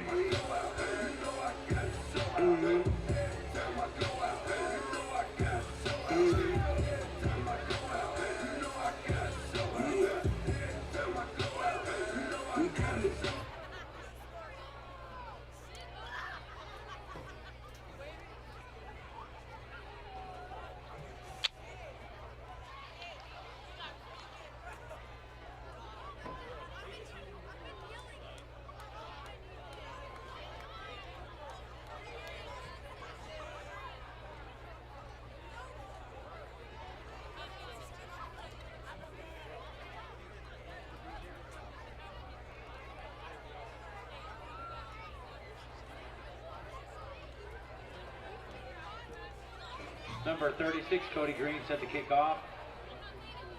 To number 22, Devontae Dunn. Number 23, Alex Elam. And number 2, Shafiq Taylor. And if I was them, I'd come up a little bit. He's going to pooch this ball again.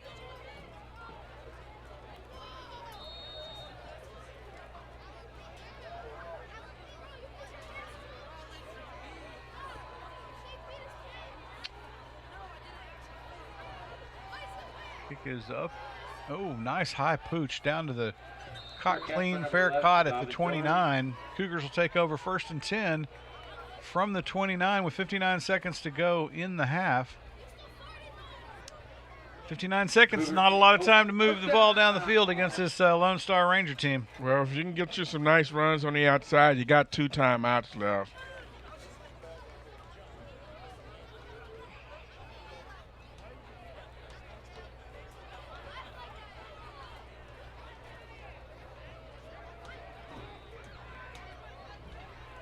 Wow, he had no blocking on that corner. No, I mean. Number 22, Devontae Dunn with the carry. Clock running at 46. Be 2nd and 10 from the same spot. It's almost like you can catch Lone Star with the snap count because they're jumping just as fast as he's saying hut.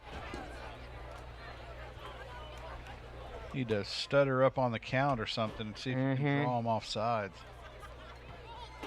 To the tailback, veer off the right side, dives forward for a gain of about 6 down to the 36-yard line. third and 3 at that point. That may be the last play of the half. You got 13 seconds. Come on now. Let it rip long. Up to the line of scrimmage, snaps away. They'll hand it to tailback. Same play. He's bottled up. Gets out around the edge. Maybe gets the first down. Falls forward, picks up the first down easily, and that's going to take us to the end of the half as your Colony Cougars trail 21-3 behind the Lone Star Rangers. First drive looked great, Garnett. Tailed off after that, I'm afraid. We'll let you enjoy the halftime show of the bands and the festivities of senior night. We'll be back right after the halftime.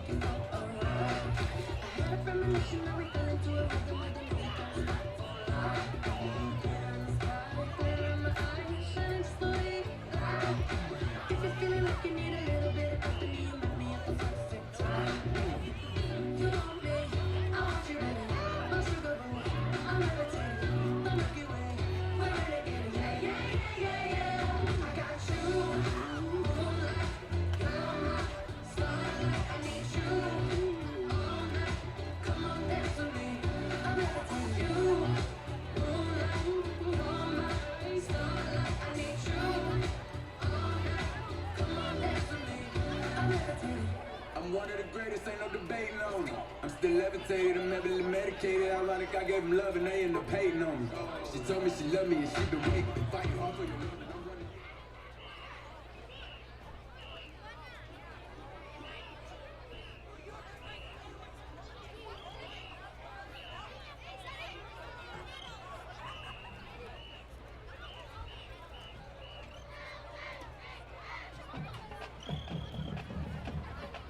And now, ladies and gentlemen, here they are.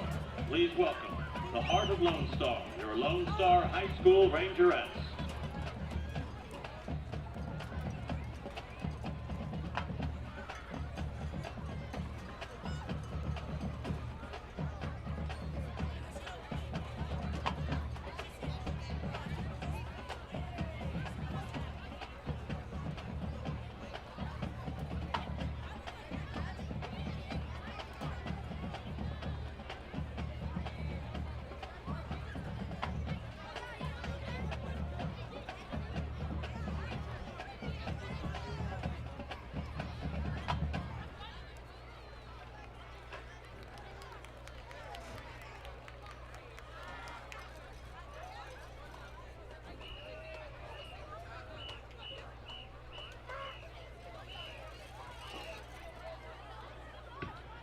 The Rangerettes are led by officers Lieutenant Janelle May, Lieutenant L. Scott, Lieutenant Erica Yee, First Lieutenant Riley Newhall, and Captain Jaden Johnson.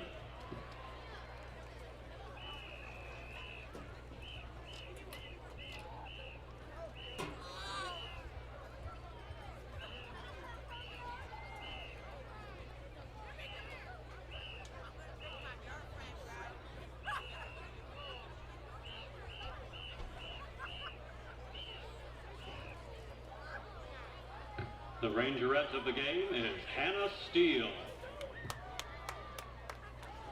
The Rangerettes will now perform a pom routine to Land of 1,000 Dances.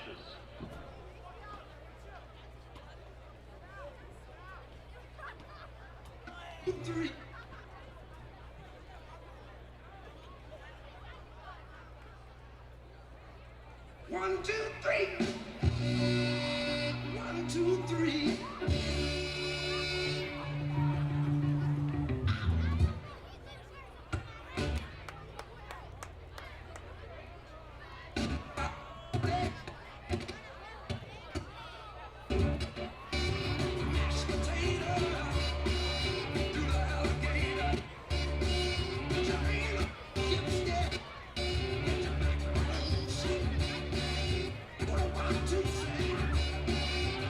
Do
Rangerettes are under the direction of Miss Emily Morales and Mrs. Anna Yun. The Rangerette Booster Club would like to thank all of their sponsors for their continued support. Go Rangers!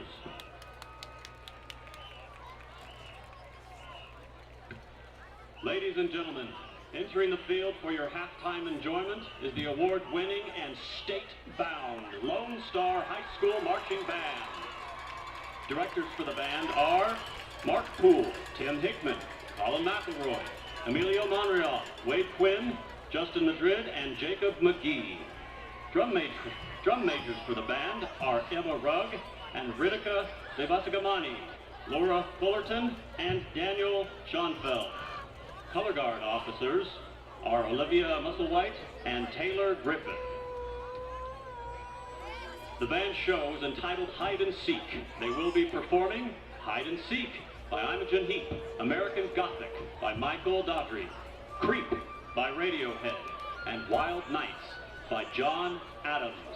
Trumpet quartet is comprised of Adam Brown, Vinay Gupta, Kendall Gill, and Cameron Hazard. Mellophone soloists are Jaira Maroon and Sebastian Furman. Flute soloist is Ritika Devasagamani. Woodwind trio is Landon Murr, Ritika Devasagamani, and Seth Rugg. And now, ladies and gentlemen, Lone Star High School is proud to present the best-sounding band in the land, the state-bound 2021 Lone Star High School Marching Band.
evening, ladies and gentlemen.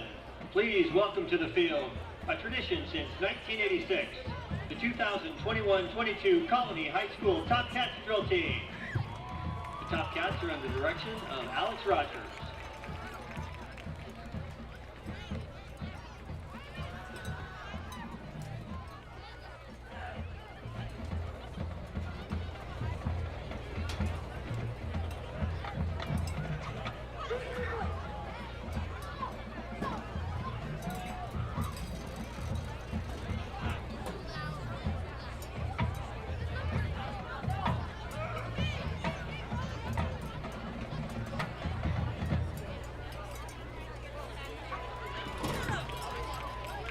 MTU Maintenance Dallas, the jet engine repair experts, is proud to partner with the Top Cats to recognize this week's Top Cat of the Week, Kaylee Cerna.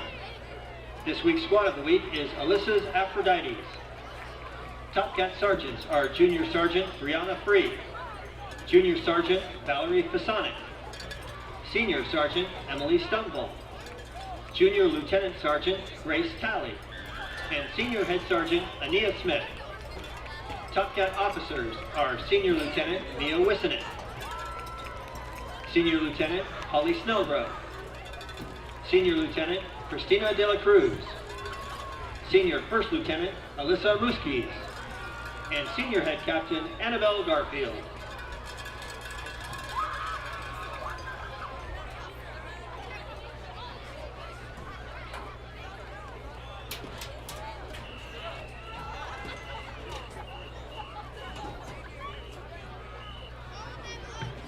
Tonight, the Top Cats will be performing a streamer routine to Best Song Ever.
Ladies and gentlemen, the Colony High School Top Cats.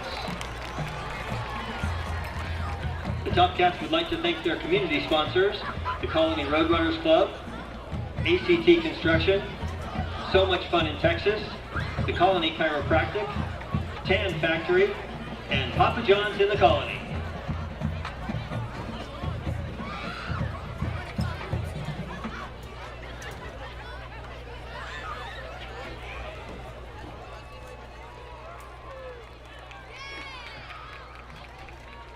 Now entering the field for your halftime entertainment, please welcome to Cougar Stadium the Colony High School Marching Band. Under the field leadership of drum majors Fatima Carmona, Joseph Niebert, and Anshal Amin, the band will be performing their 2021 production, Seraph. The Creeker Orthodontics Band Member of the Week is Libby Bowerly.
Ladies and gentlemen, the Colony High School Cougar Band.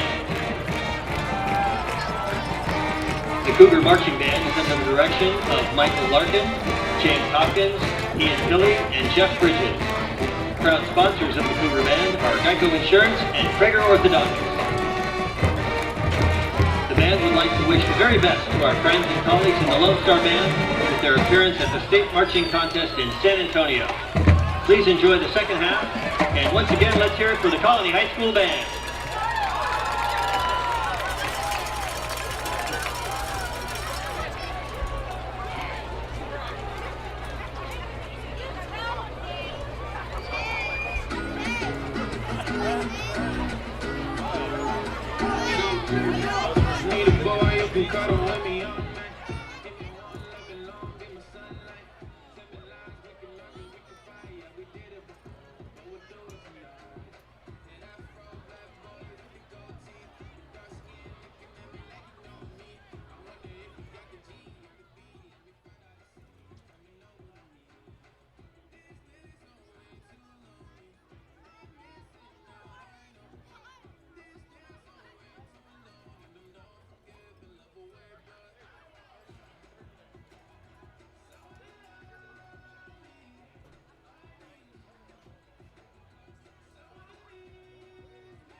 Getting ready for the second half of play here. The Cougars coming out on the field. The Rangers already there. 12 minutes set on the clock.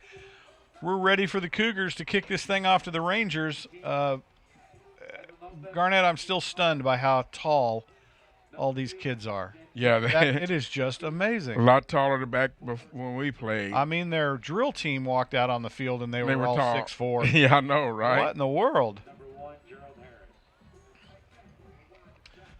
So the Cougars will line it up, get ready to light it up here in the second half. They trail 21-3 behind the Lone Star Rangers, who are, by the way, in second place in district play behind Denton Ryan, both of them with perfect records in district play.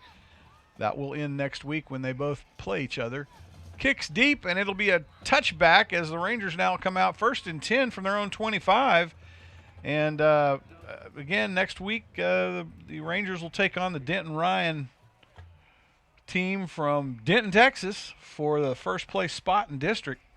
Whoever wins that one is going to walk away with it. Yeah, that's a huge district matchup, and that's kind of the gimme for easy pathway to state. I think you're right. I mean, right now, the Rangers are ranked 2 behind Highland Park in 5A state. So, formidable opponent tonight.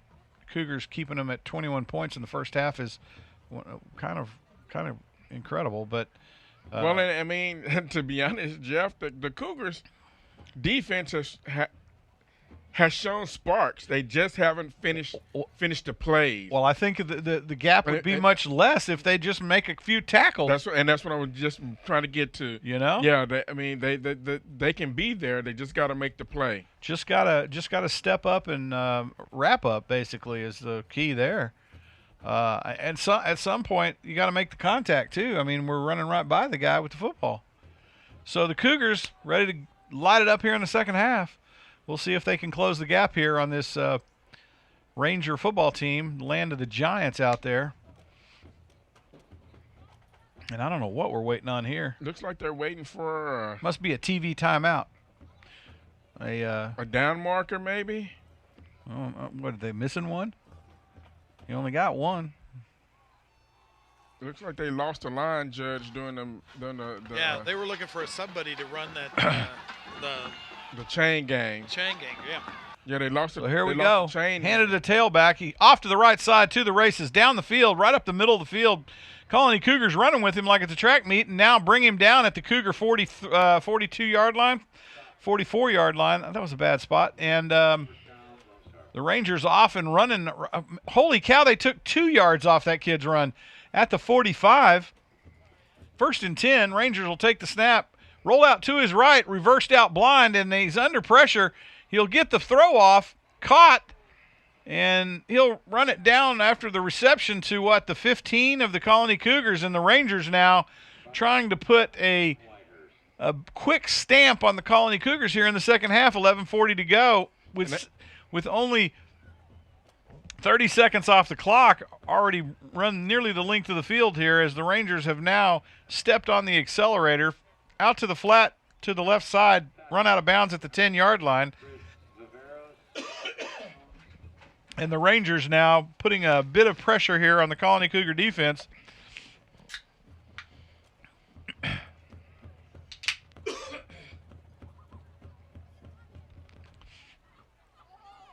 And the tailback will bounce out behind a kind of a clogged up hole there at the middle of the field down to the Cougar 3-yard line. 1st and goal from the 3. Rangers will have 4 stabs at it here from the shotgun, twins either side.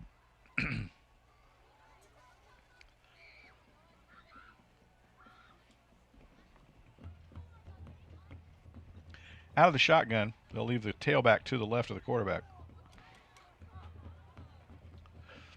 Snaps away. The Cougars might have been offsides on that. There was a big hole there. I'm not sure how he got tripped up in the hole. I couldn't see from about his waist down from where I'm situated, but he picks up a gain of about 1 down to the 2. Yeah, it looks like the Cougars got through the hole first. Yeah, we had a defender dive through and grab a leg. It's all enough. 2nd and goal from the 2. And it looks like the Cougars have got an equipment malfunction, or somebody got their bell rung. I'm not sure what that is about. But they'll make some personnel adjustments here. And the ball's blown live now. Clock running at 10:28. Rangers with 2nd and goal from the 2.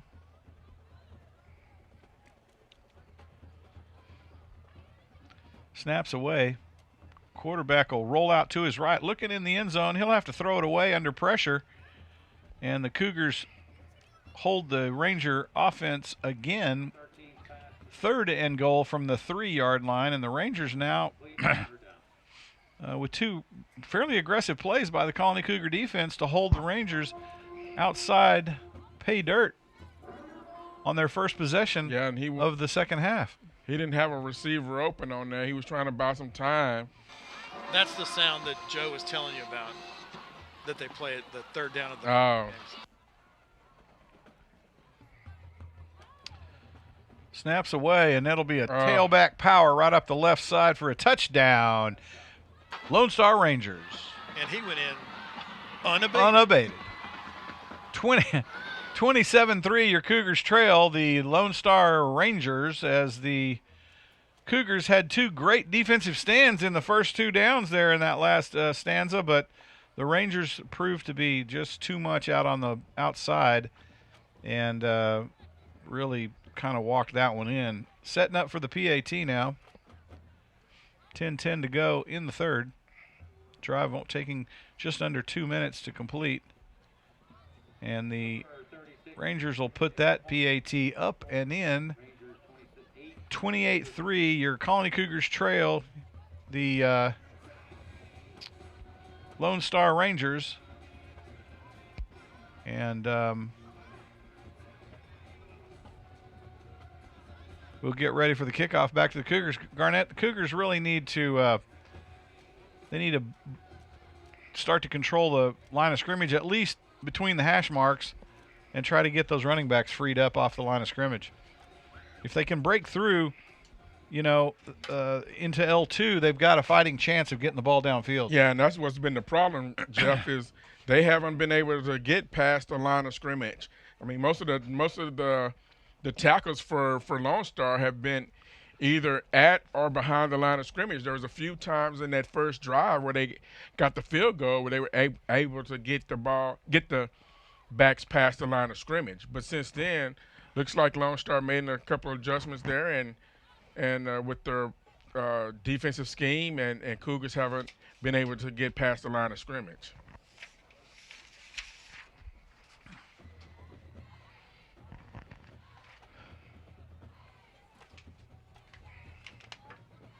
Number 2, Shafiq Taylor. Number 23, Alex Elam. And number 22, Devontae Dunn, set to receive the kick. So, hey, just got a late breaking news here from the varsity volleyball. Made the playoffs, and they'll play Reedy High School on Tuesday, 6:30 at Hebron. Come support the Colony girls volleyball team. Doing a great job in district play.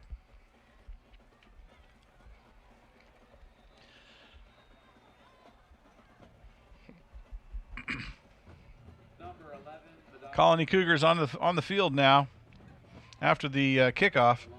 10:07 to go here in the 3rd. Cougars need to come up and play big here, Garnett. Yeah, they need to control the clock and give the you hate to say because they just came out of halftime, but, let the Cougars make another adjustment from what the Lone Star did there. But, move the ball here on offense and let that defense get a little rest. Up to the line of scrimmage. Cougars looking to move this football down the field. Handoff to the tailback. Tries to break it out to around the right side, and he is just flat bulldogged at the 27-yard line for a loss of about 5 on the play. Man, oh, man. The right side defensive end came off the edge, Garnett, and there was no way he was not making that stop. Yeah, they didn't do a good job of sealing it all. Wow. That was ugly, as they say. 2nd and 15 from the Cougar 27.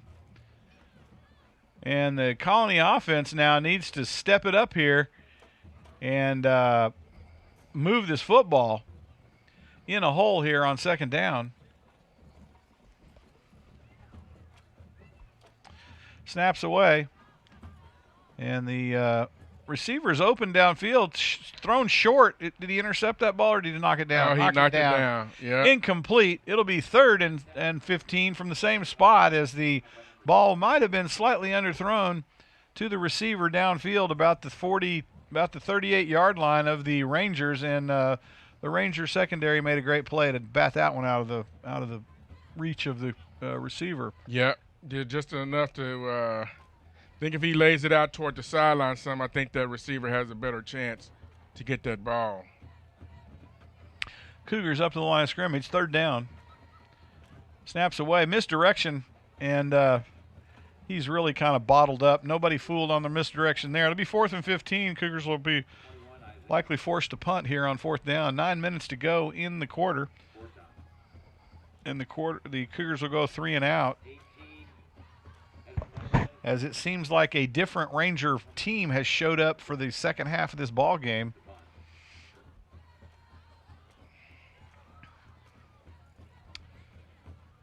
And the Colony Cougars now getting ready for the punt.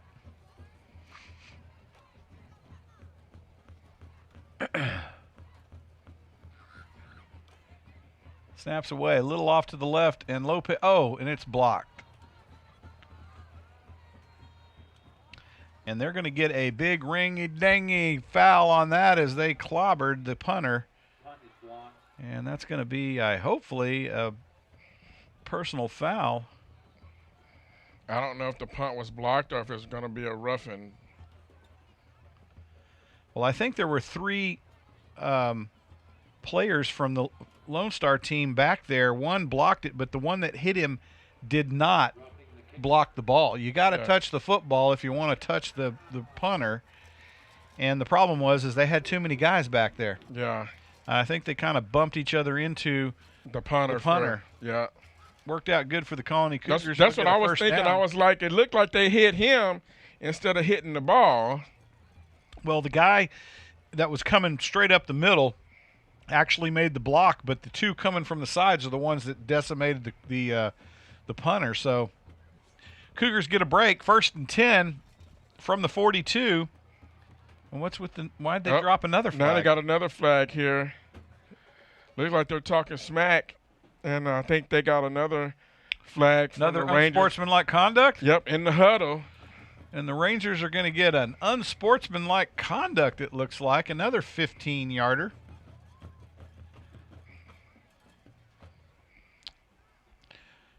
Not really what you want to do, especially when you're spanking the home team, but hey.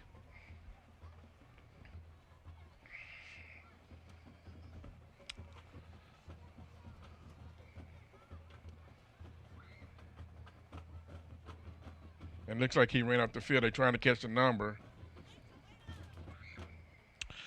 Yep, unsportsmanlike conduct against the Rangers. That'll push them back another 15 yards. If they could keep talking, we might make some great yardage here on this stand. That'll take us down. It'll be 1st and 10 from what I believe will be the 45. Nope, 43 of the Lone Star Rangers. Colony Cougars pick up 2 personal fouls in a row. 8:25 to go in the quarter, and the Cougars ball. We didn't have to run a play on that one. Yep, dead ball foul cost them another 15 yards. 1st and 10 from the Ranger 43. Cougars up to the line of scrimmage. Need to capitalize on that good fortune, Garnett, and get this thing down the field. Snaps away, hand to the tailback. Man, he is just thumped at the line of scrimmage. There's just no other way to say it. That was like running into the surf at the beach and getting caught about mid-thigh with a big wave. He just got stuck in the sand right there. You know what I'm saying? Wes is looking like he's never been to the beach and got caught by a wave. Oh, I've been to the beach, but we're in landlocked North Texas. That's just an interesting analogy you decided to throw out tonight. Expand your mind, Wes. Come on now. Yeah. I'll work on that. Okay. 2nd and 10. Cougars at the Lone Star 43, up to the line of scrimmage. Snaps away. They will roll out to the right, thrown to the flat. Oh, man. Just out of reach at the 37. Wide open, couldn't get the ball to him. And the Cougars now will be 3rd and 10 from the 43 of the Rangers. Yep, they had a short man and a deep man and just missed the short man. Well, the short man was short and short, so you throw the ball a little long, it's hard to get there. Just saying. So the Cougars now, big 3rd down, 3rd and 10 from the Ranger 43, 7:34, 7:39. Clock stopped on the incomplete pass. From the line of scrimmage, hand off the tail. Oh, quarterback is buried on that one. We would have done well to hand it off to the tailback going around the left side on that one. So a loss of about 8 on the play. Be 4th and 18 from the Cougar 49, and the Cougar punt crew will come out to try to put this one down deep in the Ranger end of the field. With 7:09 clock running. What's that? I said we could use another roughing the punter. We could, but that's really, as I say, rough on your punter. Oh, bad snap. And he gets a rugby-style kickoff. Great bounce down the field. Cougars scattering to get out of the way. Down to the 19-yard line, and I got to say that was probably the best recovery off of a horrible snap to a punter that I've seen in a long time. Yeah, and the fact that he was able to get the ball off and get a nice roll out of it. Well, the thing that helped him is he's left-footed, and they mis-snapped it to the left of him. Yeah. So he was actually running in the right direction to make the recovery. Yes. But still, he made an excellent kick off of a really bad situation and got one heck of a bounce on that first bounce, and luckily didn't hit a Cougar in the process. Right. 1st and 10, Rangers up to the line of scrimmage at the 19. Snaps away. They'll hand it to the tailback. He powers it up to the middle of the field down to the 25. Gain of about 6 on the play. 2nd and 4 from their own 25-yard line. Oh, and how do you spot that at the 24? How is that even possible? Oh, my goodness. Yeah, he landed on the line. He landed at the 25. Well, don't have to worry about it now. He's off scampering down to the 40. Brought down at the we're going to say brought down at the 40. They're going to spot it at the 39, maybe 38. I think it just kind of depends on how fast the guy with the down marker is and if he gets to where the ball's spotted or not. 1st and 10 from the 40. Quarterback drops. Oh, under pressure, scrambling around out there. And throws the ball away out of bounds. Oh, completed the pass. Unbelievable. 1st down. Move the chains, and the Rangers on the move. What a great scramble by the Ranger quarterback. 5:45 to go in the 3rd. Your Colony Cougars trail 28-3 here on senior night. Last home game of the season, folks. 1st and 10 from the Cougar 45. Snaps away, handed to tailback right up the middle, and he'll be dragged down at approximately the 44-yard line or 41-yard line of the Cougars. Gain of 4 on the play. 2nd and 6 from the 41. Rangers able to power that one out of the hole there and get it up the field. 2nd down. Out of the spread. They'll run trips to the left. Snaps away, handed to fake to the tailback. On the keeper, right up the middle of the field, kind of trailing his tailback up the gut. He'll make enough for. Oh, didn't quite get to the first. How did he not make the 1st down on that? I don't get it. That one would have been kind of like the quarterback slide you see in high school. I mean, in college and pros, because he did try and go down early to avoid being hit. 3rd and 1 from the Cougar 37. Oh, they hand it to the tailback, and he's scampering right up the middle of the field. The Lone Star Rangers put 6 on the board. Takes them to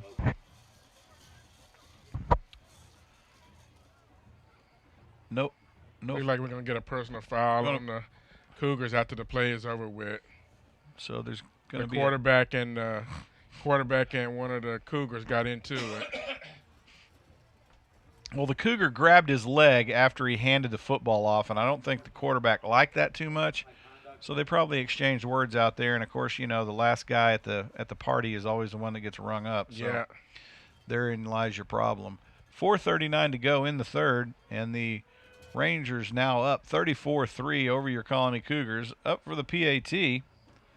So far, the Rangers have been perfect in that area in their game tonight. Number 36, Cody Green. The penalty will be assessed on the kickoff. On the kickoff. That was that discussion. And the Rangers will set up.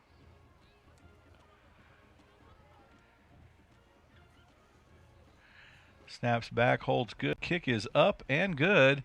And the Rangers lead 36-3 here with 4:39 to go in the third. Your Colony Cougars trail with a lot of ground to make up here before the end of this ball game, Garnett. You said it. Wow. Just they can't get their wheels under them. I mean, they make a few plays and then they don't make a play. They can just get that consistency. And this time of year, you should be in rhythm and be able to have that consistency. Just haven't had it tonight. You know what in past years in this district, the differential between the first and fourth place team has been really, really close. It's always been a battle between those four teams. This year, if you look at the whole thing, there is a big spread between first and second and third and fourth. There's a huge discrepancy in those four teams, right? Yeah. It's kind of amazing how Denton Ryan and the Lone Star Rangers have just really kind of pulled themselves away from the rest of the teams in the district. And, it'll be interesting to see what happens. I know Frisco's going through a redistricting within their school district, and there's a lot of they got some over schools there that's not even open yet. Well, and the parents are mad because they don't want them. Well, no, what you're going to see is they're redistributing kids between Reedy, Frisco High School, and whatever the other school. It may be Lone Star, and they're reshuffling that now. And I think because the population of those schools is starting to get kind of unbalanced. Yeah, right. So they're having to rebalance that whole mess. It'll be interesting to see how that shakes out with regard to all their athletic programs. Well, that's true. Because you know that's going to affect it. But then too, they still have some schools that's not even open yet. Well, it's absolutely going to get redistricted again. So, but yes, those parents bought the houses thinking that their kids were going to go to the schools and don't want to get bussed. I definitely understand. Well, and there's two things with that is they move into Frisco knowing Frisco's plan is to have X many 12, whatever it was. That's true. Schools. So redistricting has to happen to make that happen. And then they turn around, and so they're mad about that. I get it. My kid wants to go to Lone Star, and now then because I'm on the wrong street, I'm going to wind up possibly getting shuffled over. But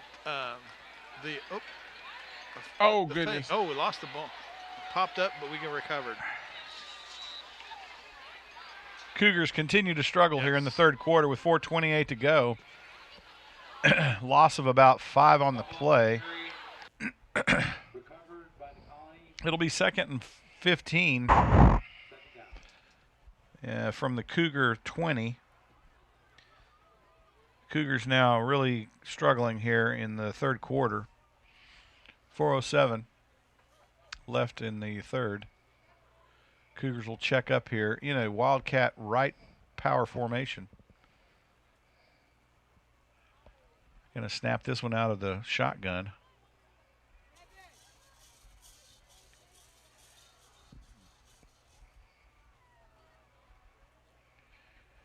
Snap is away in traffic. They're going to pick up, let's call it 4 yards. 3rd and 11 from the Cougar 24 now. 3:30 to play in the third, clock running. Cougars pick up 4 on the carry. The Lone Star Rangers, they came out after halftime, Garnett, I think, ready to make a statement that they were better than three scores and a half. And they have certainly put that stake in the sand here tonight. Cougars up on the line of scrimmage, trips to the right. Snaps away. Quarterback rolls to his right. He'll throw to the flat at the 30. Oh, and he can't keep his hands on it. Incomplete. And that'll bring us to 4th and 11, and the Cougars now may looking at a long 4th down punt situation again. Well, that's unfortunate because looked like he had some room to run with once he caught the ball, but he was already running upfield before he actually caught the ball. Well, therein lies the problem, right? You see that green in front of you, you turn back to get the football, and, well, you're too worried about getting upfield to catch it. Right. It's that old saying, you got to catch it to run it. Or hearing the footsteps of the guy that's coming right on his right shoulder. And not just any guy. It's a guy that's like 6'7", 235. I mean, the guy's a man. Snap is away. Lopez gets into this one, and it's fair caught at the 37-yard line. And the Lone Star Rangers will take over 1st and 10 with 2:58 to go in the third, leading your Colony Cougars 35-3 here at Tommy Briggs Stadium senior night, last home game of the season. Hope to see you next week at what used to be Memorial Stadium. Now it's what, Kukendall or something stadium? Is that how you say that? That's how you say it. Same place as Memorial Stadium used to be. New name, new scoreboard.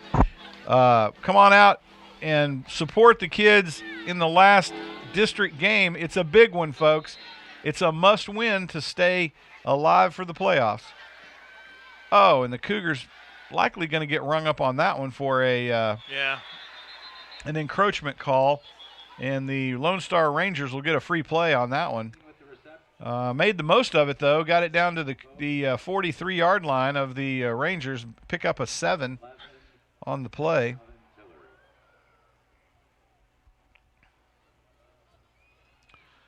And let's see what the coaching staff over there is going to do with this one. So got offsides. Is that just it, an offsides? Okay. Looks like he was saying illegal substitution too, but I guess they're just going to go with the offsides. Yeah, it did look like he was going to signal two things, and then he stopped. Yeah. Well, that would complicate things.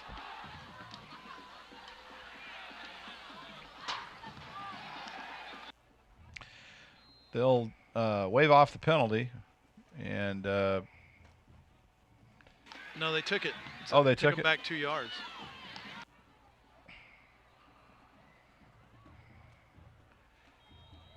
And the Lone Star tailback will come up with a big run downfield for a scamper of about 22 yards. And they'll spot that ball at the Cougar 38-yard line. 1st and 10, Rangers. And the Rangers now not letting up off the accelerator here in the third quarter. 2:43 to go in the third. Your Cougars trail 35-3 against the Rangers.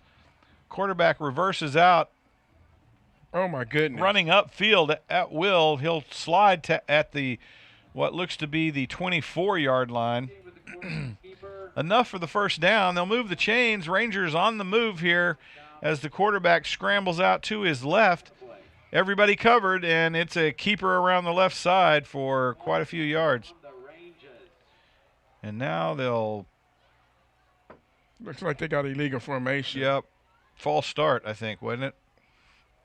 No, if it was false start, it would have stopped the play, so it's got to be legal formation. And the Rangers... He signaled a false start. He did. But that's the same thing as illegal formation. It's the same as the illegal formation. I thought that was... No, it's substitution. Sorry. Yeah. I'll go back to sleep. So 1st and 15, Rangers get pushed back a little bit by their own mistake. 2:29 clock running now. They'll split trips out to the right. Single wide out to the left in the spread formation. Tailback set for the handoff. Sure enough, up the gut with the tailback. Breaks free into L2 and body slammed at the 27-yard line by the Cougars. Enough for the first down. They'll move the chains, I'm thinking. Are you kidding me? They didn't give them the first down? No, they did. Well, why are the down markers just standing there watching the ball game? So the Rangers now on a big play off the penalty. 2:13. 1st and 10 from the Cougar 27. Steps straight back, looks downfield under pressure, and the Cougars get the sack this time at the 36-yard line. with a lot of pressure from the Colony Cougars. And the Lone Star quarterback waited just a shade too long. I'm surprised he took that sack because he's actually been able to elude him. Yep, for sure. He does that little spin reverse against grain, and he pops out of there. 2nd and 20, it looks like. And Lone Star now will set up for the pass downfield. Open in the flat, caught and dove forward to the 30-yard line. Okay, tell me how that is not spot at the 28, and they put that one at the 30.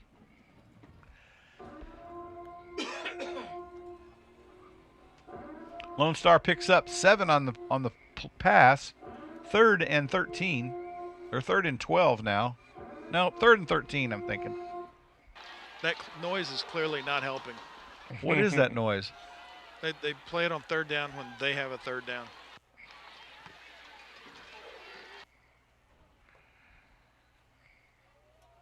Oh, under pressure again. Quarterback's rolling out to his left again, that little reverse rollout.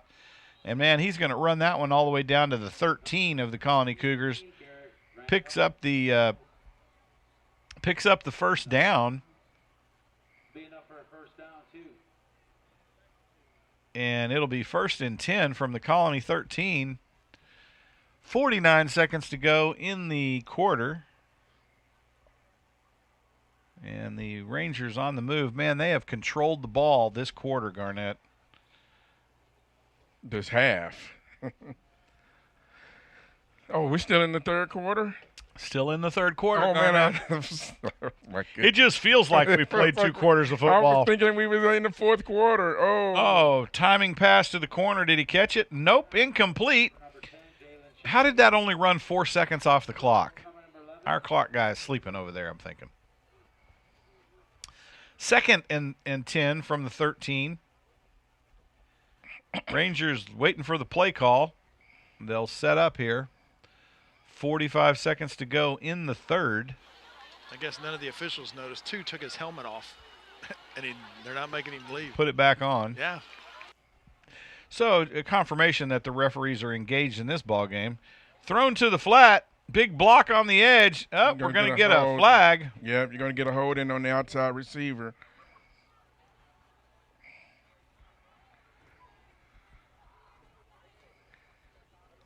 And the Rangers are going to get to try that one again.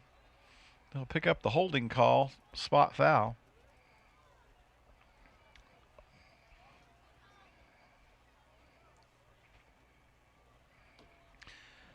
Get another shot at 2nd down here.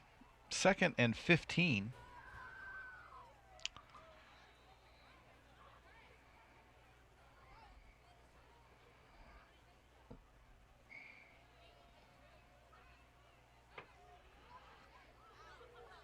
Rangers up to the line of scrimmage.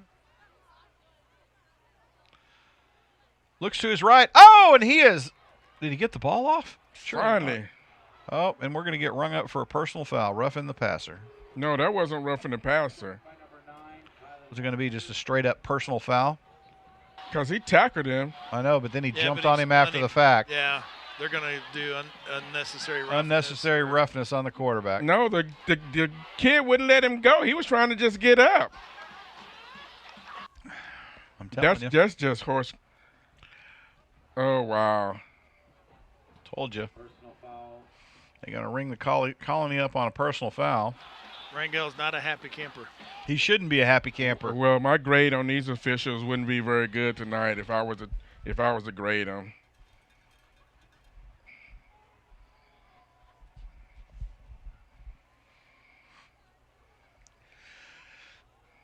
I mean, that's just a simple tackle, and the kid's trying to get up from making a tackle, and there was no need for the ref to throw a flag right there.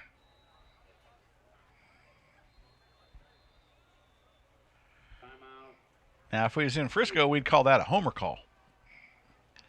So it'll be 1st and 10 from the Cougar 13-yard line again. And the 28 seconds to go here in the 3rd. We've now played for 15 minutes with the last 45 seconds of the quarter.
And that gave them an automatic first down with that, too. Yep. Because he's about to be at 3rd and forever. Yeah.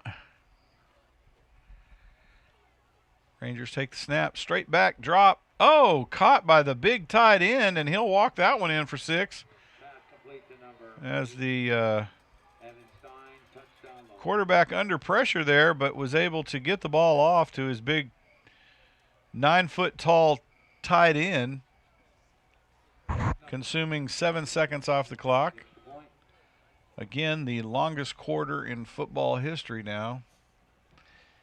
Cougars trail 41-3 with 21 seconds to go in the third quarter. The Rangers will line up for the PAT.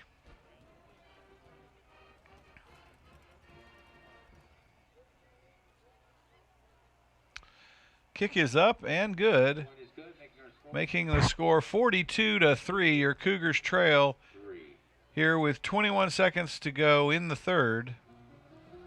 Senior night at Tommy Briggs Stadium.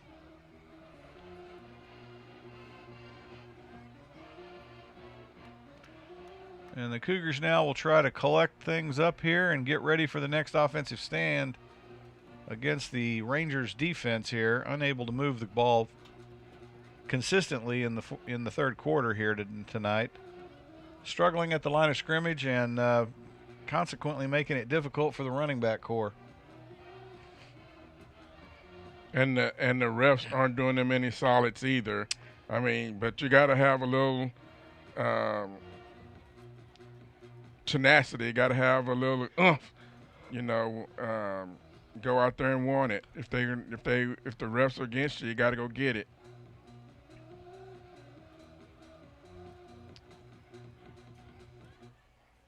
Rangel brings the team together and has a little interesting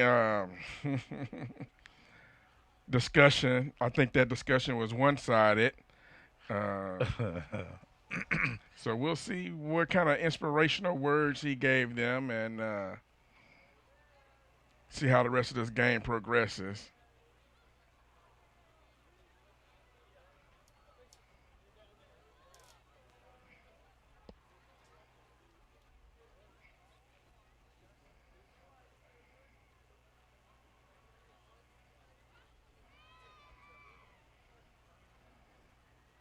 Number 2, Shafiq Taylor. Number 22, Devontae Dunn. Number 23, Alex Elam, set to receive the kickoff from number 36. And the kickoff coming from the Rangers with 21 seconds to go here in the third. And they'll pooch that one down to about the 30. Clean caught at the 30, trying to advance the football down to what looks like the 35. Maybe he fell forward. I'm not sure they're going to give him much more than that. Maybe to the 38. Let's see where they spot it.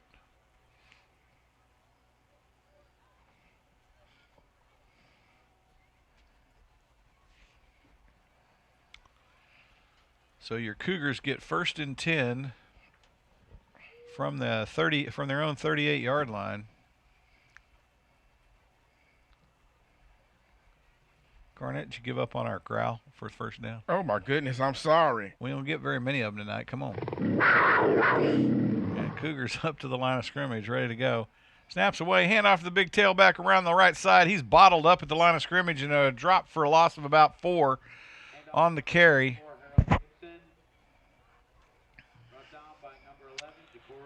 where the spot is. They'll drop him for 3. 2nd and 13 from the 35. And that was a rough play on the Cougars. End of the quarter. We are finally at the we're at the fourth quarter. Fourth quarter. End of the third quarter. Get your paw up. Let's go, Cougars.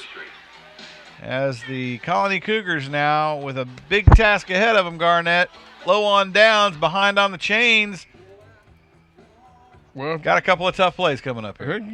Get some stops here. Run a couple of quick hitters. You can get the touchdowns. So the big question is, do the boys believe they can get the touchdowns? Therein lies the problem. Yep.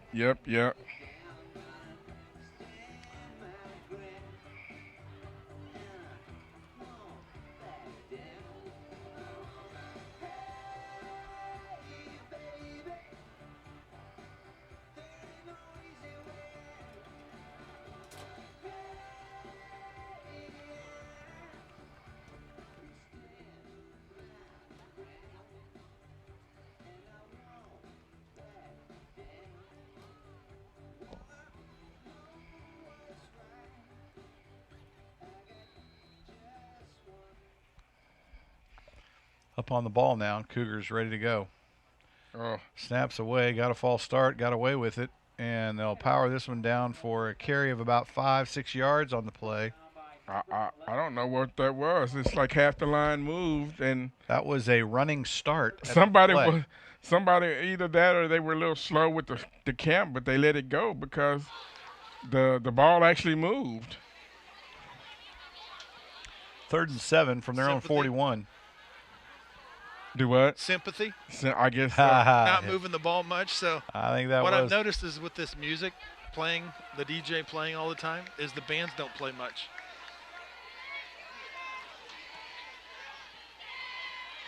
Muscles ahead for a first down. Dive ahead for the Cougars. Nice first down. Move the chains. And the Cougars get the growl one more time. 11:16 to go in the fourth. Your Cougars on the prowl here at the Ranger 49. And the band's being denied by the disc jockey in the booth tonight. Yeah, that'd be the Colony 51, right? Colony 51, Ranger 49, however you want to see it. Cougars up on the line of scrimmage. Snaps away, handed to the tailback off the right side. Bottled up at the line of scrimmage. Powers forward for a gain of about 3 or maybe 3 on the carry. It'll be 2nd and 7 from the 46-yard line, 47-yard line of the Rangers. 10:32, clock running. Bruce Mitchell. And the Cougars get a few yards on that first down carry.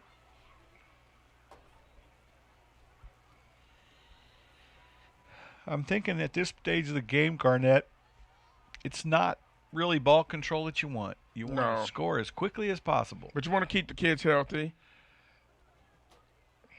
Nice little stutter off the edge there. Lots of room to run, and he'll get a nice lick on the Ranger defender downfield at the Ranger 26. Big carry for about 26 yards. They'll move the chains, and it'll be a Cougar first down. Cougars up on the ball now, able to move this thing. Nice run by the tailback off the left side. Kind of hesitated at the ball exchange and then found some green on the left. Garnett took off. Little deception like that, and found that green, and he was off to the races. Snaps away.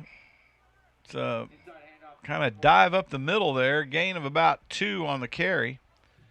Down to the 25. 2nd and 8 from the 25. Maybe a gain of 1. So 2nd and 9 from the 25.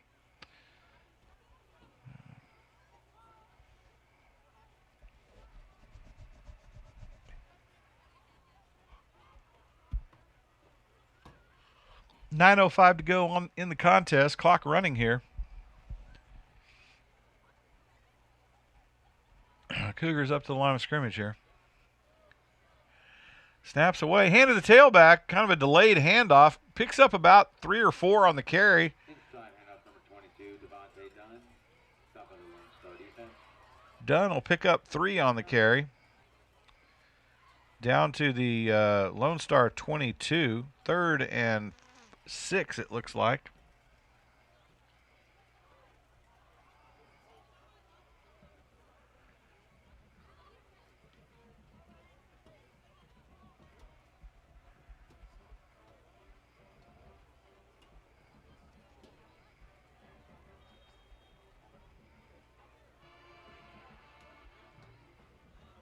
Number 22, Devontae Dunn with the carry, brought down by number 33, Robert Scipio. Number 9, Bo Sequoia.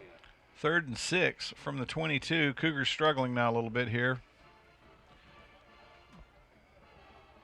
Big 4th down, I'm thinking, right? Yeah, this is looks like they may call looks like they may call timeout. Thinking they're going to go for it, but he was waiting to use as much game clock as possible before he called that timeout. Yeah. 7:31 left in the game. Cougars trail 42-3.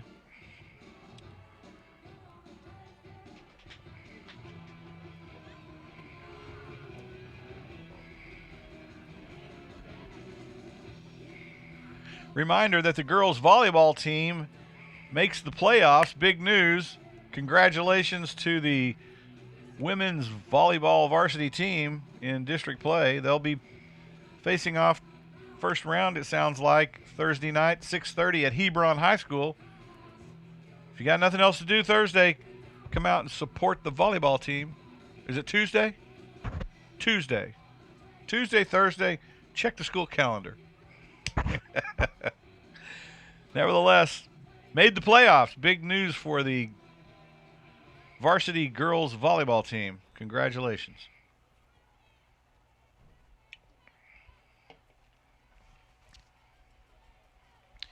Cougars up to the line of scrimmage. Oh, we're going to go for another field goal here. This would be great for Lopez to hit 2 tonight. The left footer tees it up on the left hash mark. Cougars will line it up. This will be a 38-yard attempt, just like the first one. Snaps away. He hits this one, and it is good. And Lopez, perfect on the night for the only scorer of the ball game for the Colony Cougars as they trail 42-6, and Lopez threads 2 38-yarders tonight. And, oh, by the way, both of them into the wind. I know. I like that. Hands on fire. So the Colony Cougars will put some points on the board again, thanks to the efforts of Lopez, the ever-present kicker, who's done a great job this year, by the way, for the Cougars. Do we get him back next year? I don't know if we do or not. I'm thinking we don't.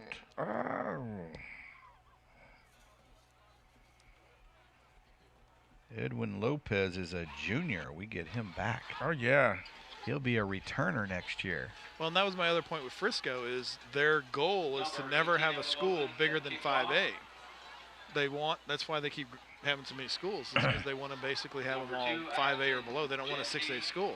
So that's why they also redistrict to make sure the student body count stays low enough. There's downsides to having to do that, though. Yeah. Well, I know there's a lot of folks not too happy with it right now. Yeah, but you got to know that going in. You got to know that they have 12 high schools, and it's their right to make their schools. Cougars will make – oh, man, how are we not offsides on that? And it's picked up clean off the carpet at about the 16, and it's advanced out to the Cougar 30, 2, 3? Where are they going to spot this one, Garnett? I think they're going to get it right at the 31. That was not one of the choices I gave you.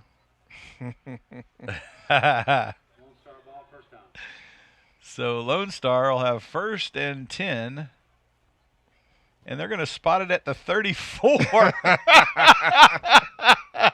I called 32-33. There's no way he got to the 34, and that's where they dropped the egg. Oh, my goodness. 1st and 10, 7:16 to go in the ball game as the Rangers come up to the line of scrimmage to the ref squad that has not paid attention to this ball game tonight. No. Snaps away, delayed hand. Oh, it's a keeper of the quarterback. Oh, he's leveled at the line of scrimmage, falls forward for a gain of a couple of yards. Again, my grade wouldn't be very good tonight for the ref. Man, I'm telling you. And they're going to he fell forward 3 yards. They're going to put it back at the 35. 2nd and 9. That's good for the Cougars. 6:56 and clock running. Rangers up to the line of scrimmage, trips to the right. Out of the shotgun.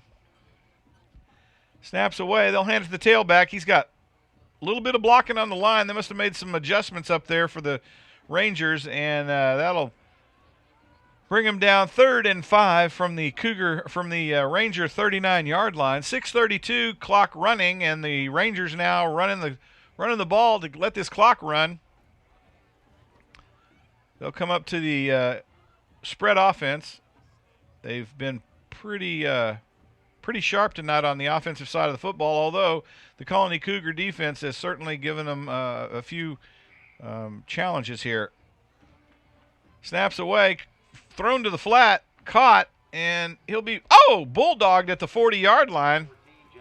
And how is this lineman on this side of the field going to mark that football 4 yards up the field from where the guy was tackled? Unbelievable. How is that possible? Sure enough, they're going to mark the ball at the 44-yard line on the bulldog tackle back at the 40. I know, right? 1st and 10. Rangers moving the football now with the help of the referees with extra 3 or 4 yards a carry. 5:44 to go. Not like they need any help in this contest. Leading 42-6 over your Colony Cougars. Snaps away. Steps back. We got a little bit of a false start, I'm afraid, here on this one. I think we're going to get looks like we're going to get illegal formation. And that'll cost the Rangers 5 yards. That'll pull them back 1st and 15 from what looks to be the Cougar 39. 5:30 to go.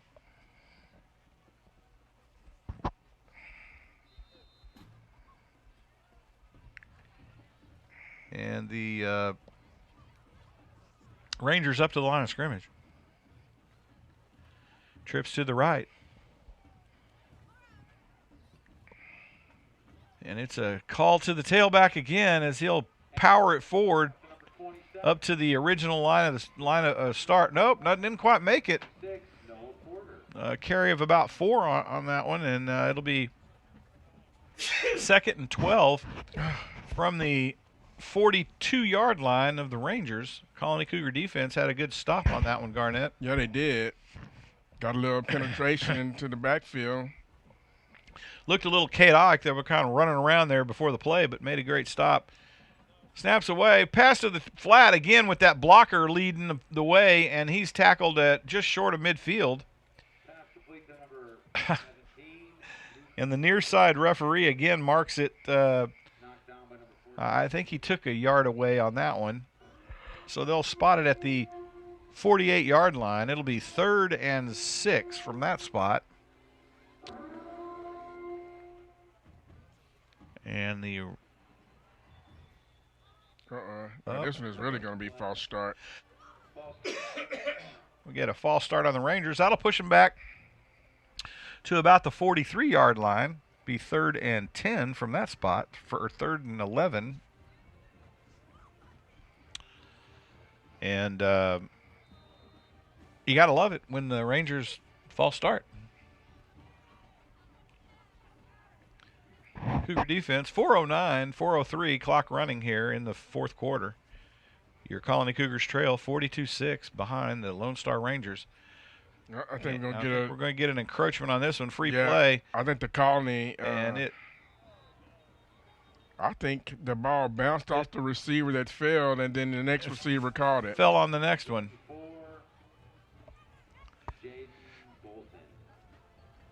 Yep. Oh, they're going to get a false start on the Rangers again. That'll push them back another 5 yards. Wow. That'll be 3rd and 16 as they continue to travel backwards on what was a pretty nice play that they just pulled off. That was good because I sure thought they caught the Cougars jumping when they were sneaking up to the line. The only way that was not an encroachment is if that end moves when the Colony Cougar defender starts to encroach. Yeah. That's the only way. That kid sits tight, it's against the Cougars. 3rd and 16 now. 3:37, clock running. Quarterback steps straight back under pressure, ducks the pressure, is running off to the right side. They're going to ring up the Colony Cougars on a face mask. Guaranteed it's a face mask. Was it a face mask? Gotta be. If it wasn't a face mask, it's going to be a penalty on the block. Well, maybe a blindside crackback or something on the. So there's two. Yeah, so the I got far side, just the signal for offside. I think that's an offsides on the Cougars. But then the referee threw a flag late, and that one almost looked like he didn't throw it where I expected, but it looked like a hold. It's like a hold, yeah. Yeah, in those situations where we wind up pinning the guy to the ground. Yeah. I don't know. He didn't come talk to Rangel, so we'll see. Offsides, defense, holding, offense. So it's going to be offsetting. Garnett, we were on the same page. Got that one right. So offsetting penalties. That'll bring us to 3rd and 16. Repeat down, right? 3:28, yep, do over.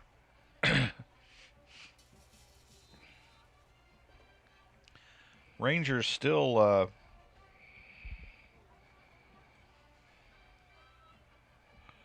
driving the bus here tonight.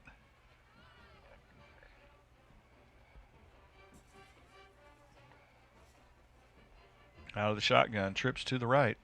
Quarterback will step straight back. Under pressure. Oh, and we run by him again, and he'll scamper out. Oh, still running on his feet, and he'll run it down to the Cougar 37. Big first down by the Ranger quarterback, and the Cougars have a man down on the field. 2:56 to go, and that is exactly what you don't want to see in a game like tonight.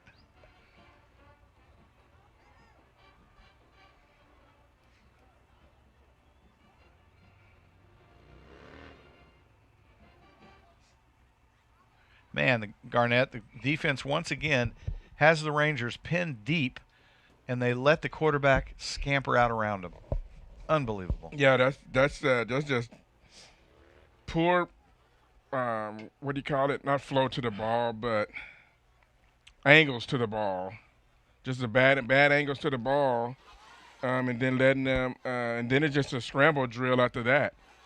Yeah, but that kid's got some moves. He does. He's got a juke that's just well in that, and he has that sense of, do I juke, do I break back against the grain, or do I just duck?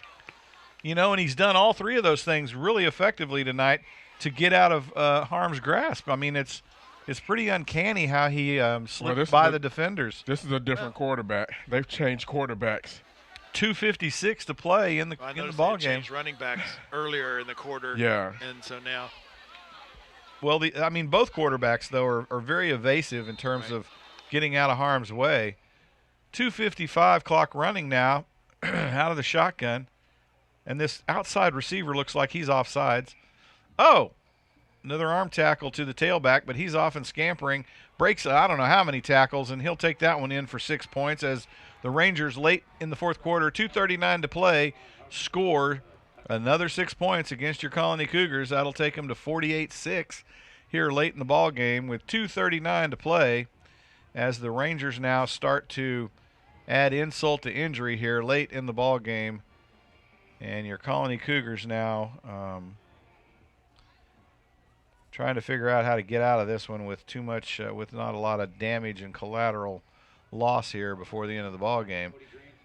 The Rangers will set up for the PAT.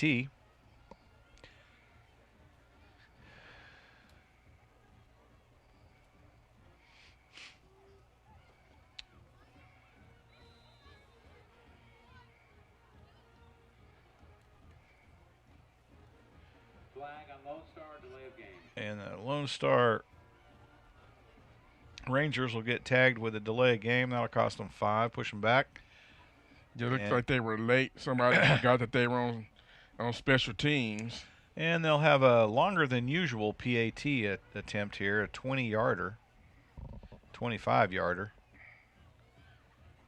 And 239. Let's see if their kicker's worth his weight in salt. Kick is up, and it is good as the Lone Star Rangers lengthen the lead against your Colony Cougars, 49-6 with 2:39 to go in the ball game. And the Colony Cougar offense will come out on the field one more time here in this ball game tonight to try and move it down the field against what has proven to be a formidable defense in the Lone Star Ranger football team.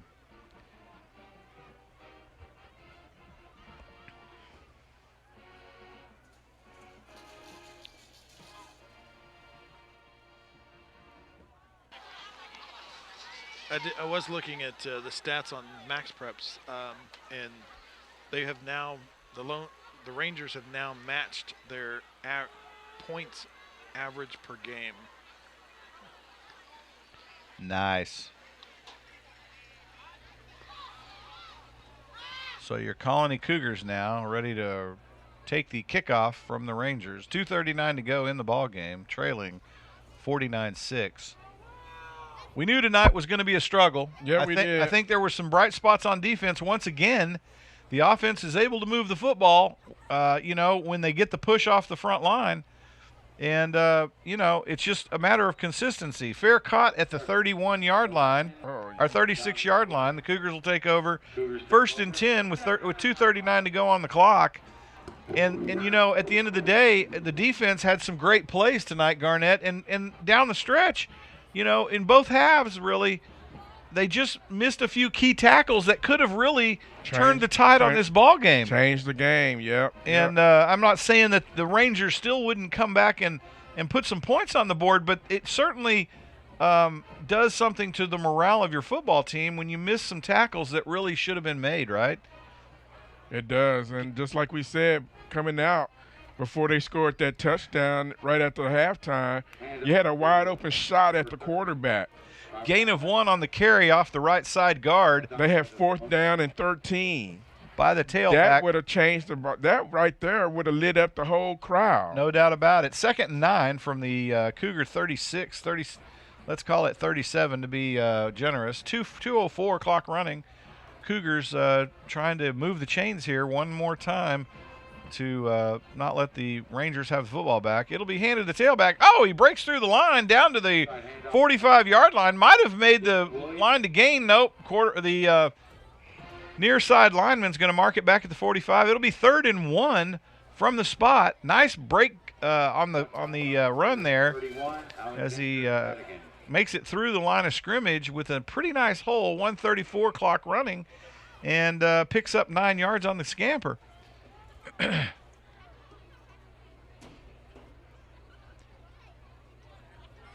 again, just what we talked about, periodically they have a big burst like that, just not consistent. Up to the line of scrimmage, power left. They'll hand it to the tailback. He'll break through, makes the line to gain, and they'll move the chains. 1st down, Cougars. A 1:09 to go in the ball game. And the offense now moving the football. Ball placed at midfield, 1st and 10 from the spot. Yeah, I think the Cougars are going to get a couple more plays here, and I think they're going to go shake hands. Are they putting some seniors in the game here? Looks like it. And the Colony Cougars will come up to the line of scrimmage. Snaps away. That was a false start, by the way. Pitch to the tailback. He'll pick up a gain of about 1 on the carry. 2nd and 9 from the 49-yard line. 37 seconds clock running. Cougars might get one more playoff here, maybe 2, but look likely 1. They'll pass the play in. I don't know. They got one. There's a 1 second differential in the game and play clock, maybe 2. So the Cougars up to the line of scrimmage. Snaps away. Oh, off with a little misdirection, handed the tailback. He's going to make a nice run for about 8 yards up the field. That was a nice little run off the right side, and that'll take us to the end of the ball game as your Colony Cougars drop one to Lone Star Rangers of Frisco, 49-6 here at senior night. Tough break for the seniors for the 2021 class. Congratulations to the Rangers. Wish them well next week against Denton Ryan. Going to be a tough contest. Meet us in Frisco, Texas at the Kuykendall Stadium, the AKA Memorial Stadium. For those of you who won't be able to find Kuykendall. And we'll see you there. Big contest. It's going to determine who goes fourth place in the district and makes it into the playoffs against Frisco Reedy in their house. Colony Cougars have got a big task ahead of them. Yeah, you got to at a formidable Reedy opponent. Got to just I almost say what the Eagles quarterback said, but once again, congratulations to shake this one off and get back next week, and you got to get this game next week, and that'll get you to the playoffs if you can get that game. And that's what really matters. Congratulations to the Lady Cougar volleyball team for making the district playoffs. We wish them well in that endeavor. See if you can support them next week, 6:30, we think Tuesday, at Hebron High School. And make that game. Get out there and support the girls in their district run. And come out and support these Cougars next week in Frisco, Texas against the mighty Frisco Reedy football team at home. Going to close out the season with an away game.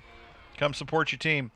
Thanks for joining us tonight. I'm Jeff Green with Garnett Powell in the booth, Wes Bledsoe on the camera, up in the tower, on the boards, and Joe Macy, our statistician and field cameraman, doing a great job as always. We'll see you next week on the stream or hopefully live at Kuykendall Stadium in Frisco, Texas. We'll see you next week. Have a great week. Happy Halloween.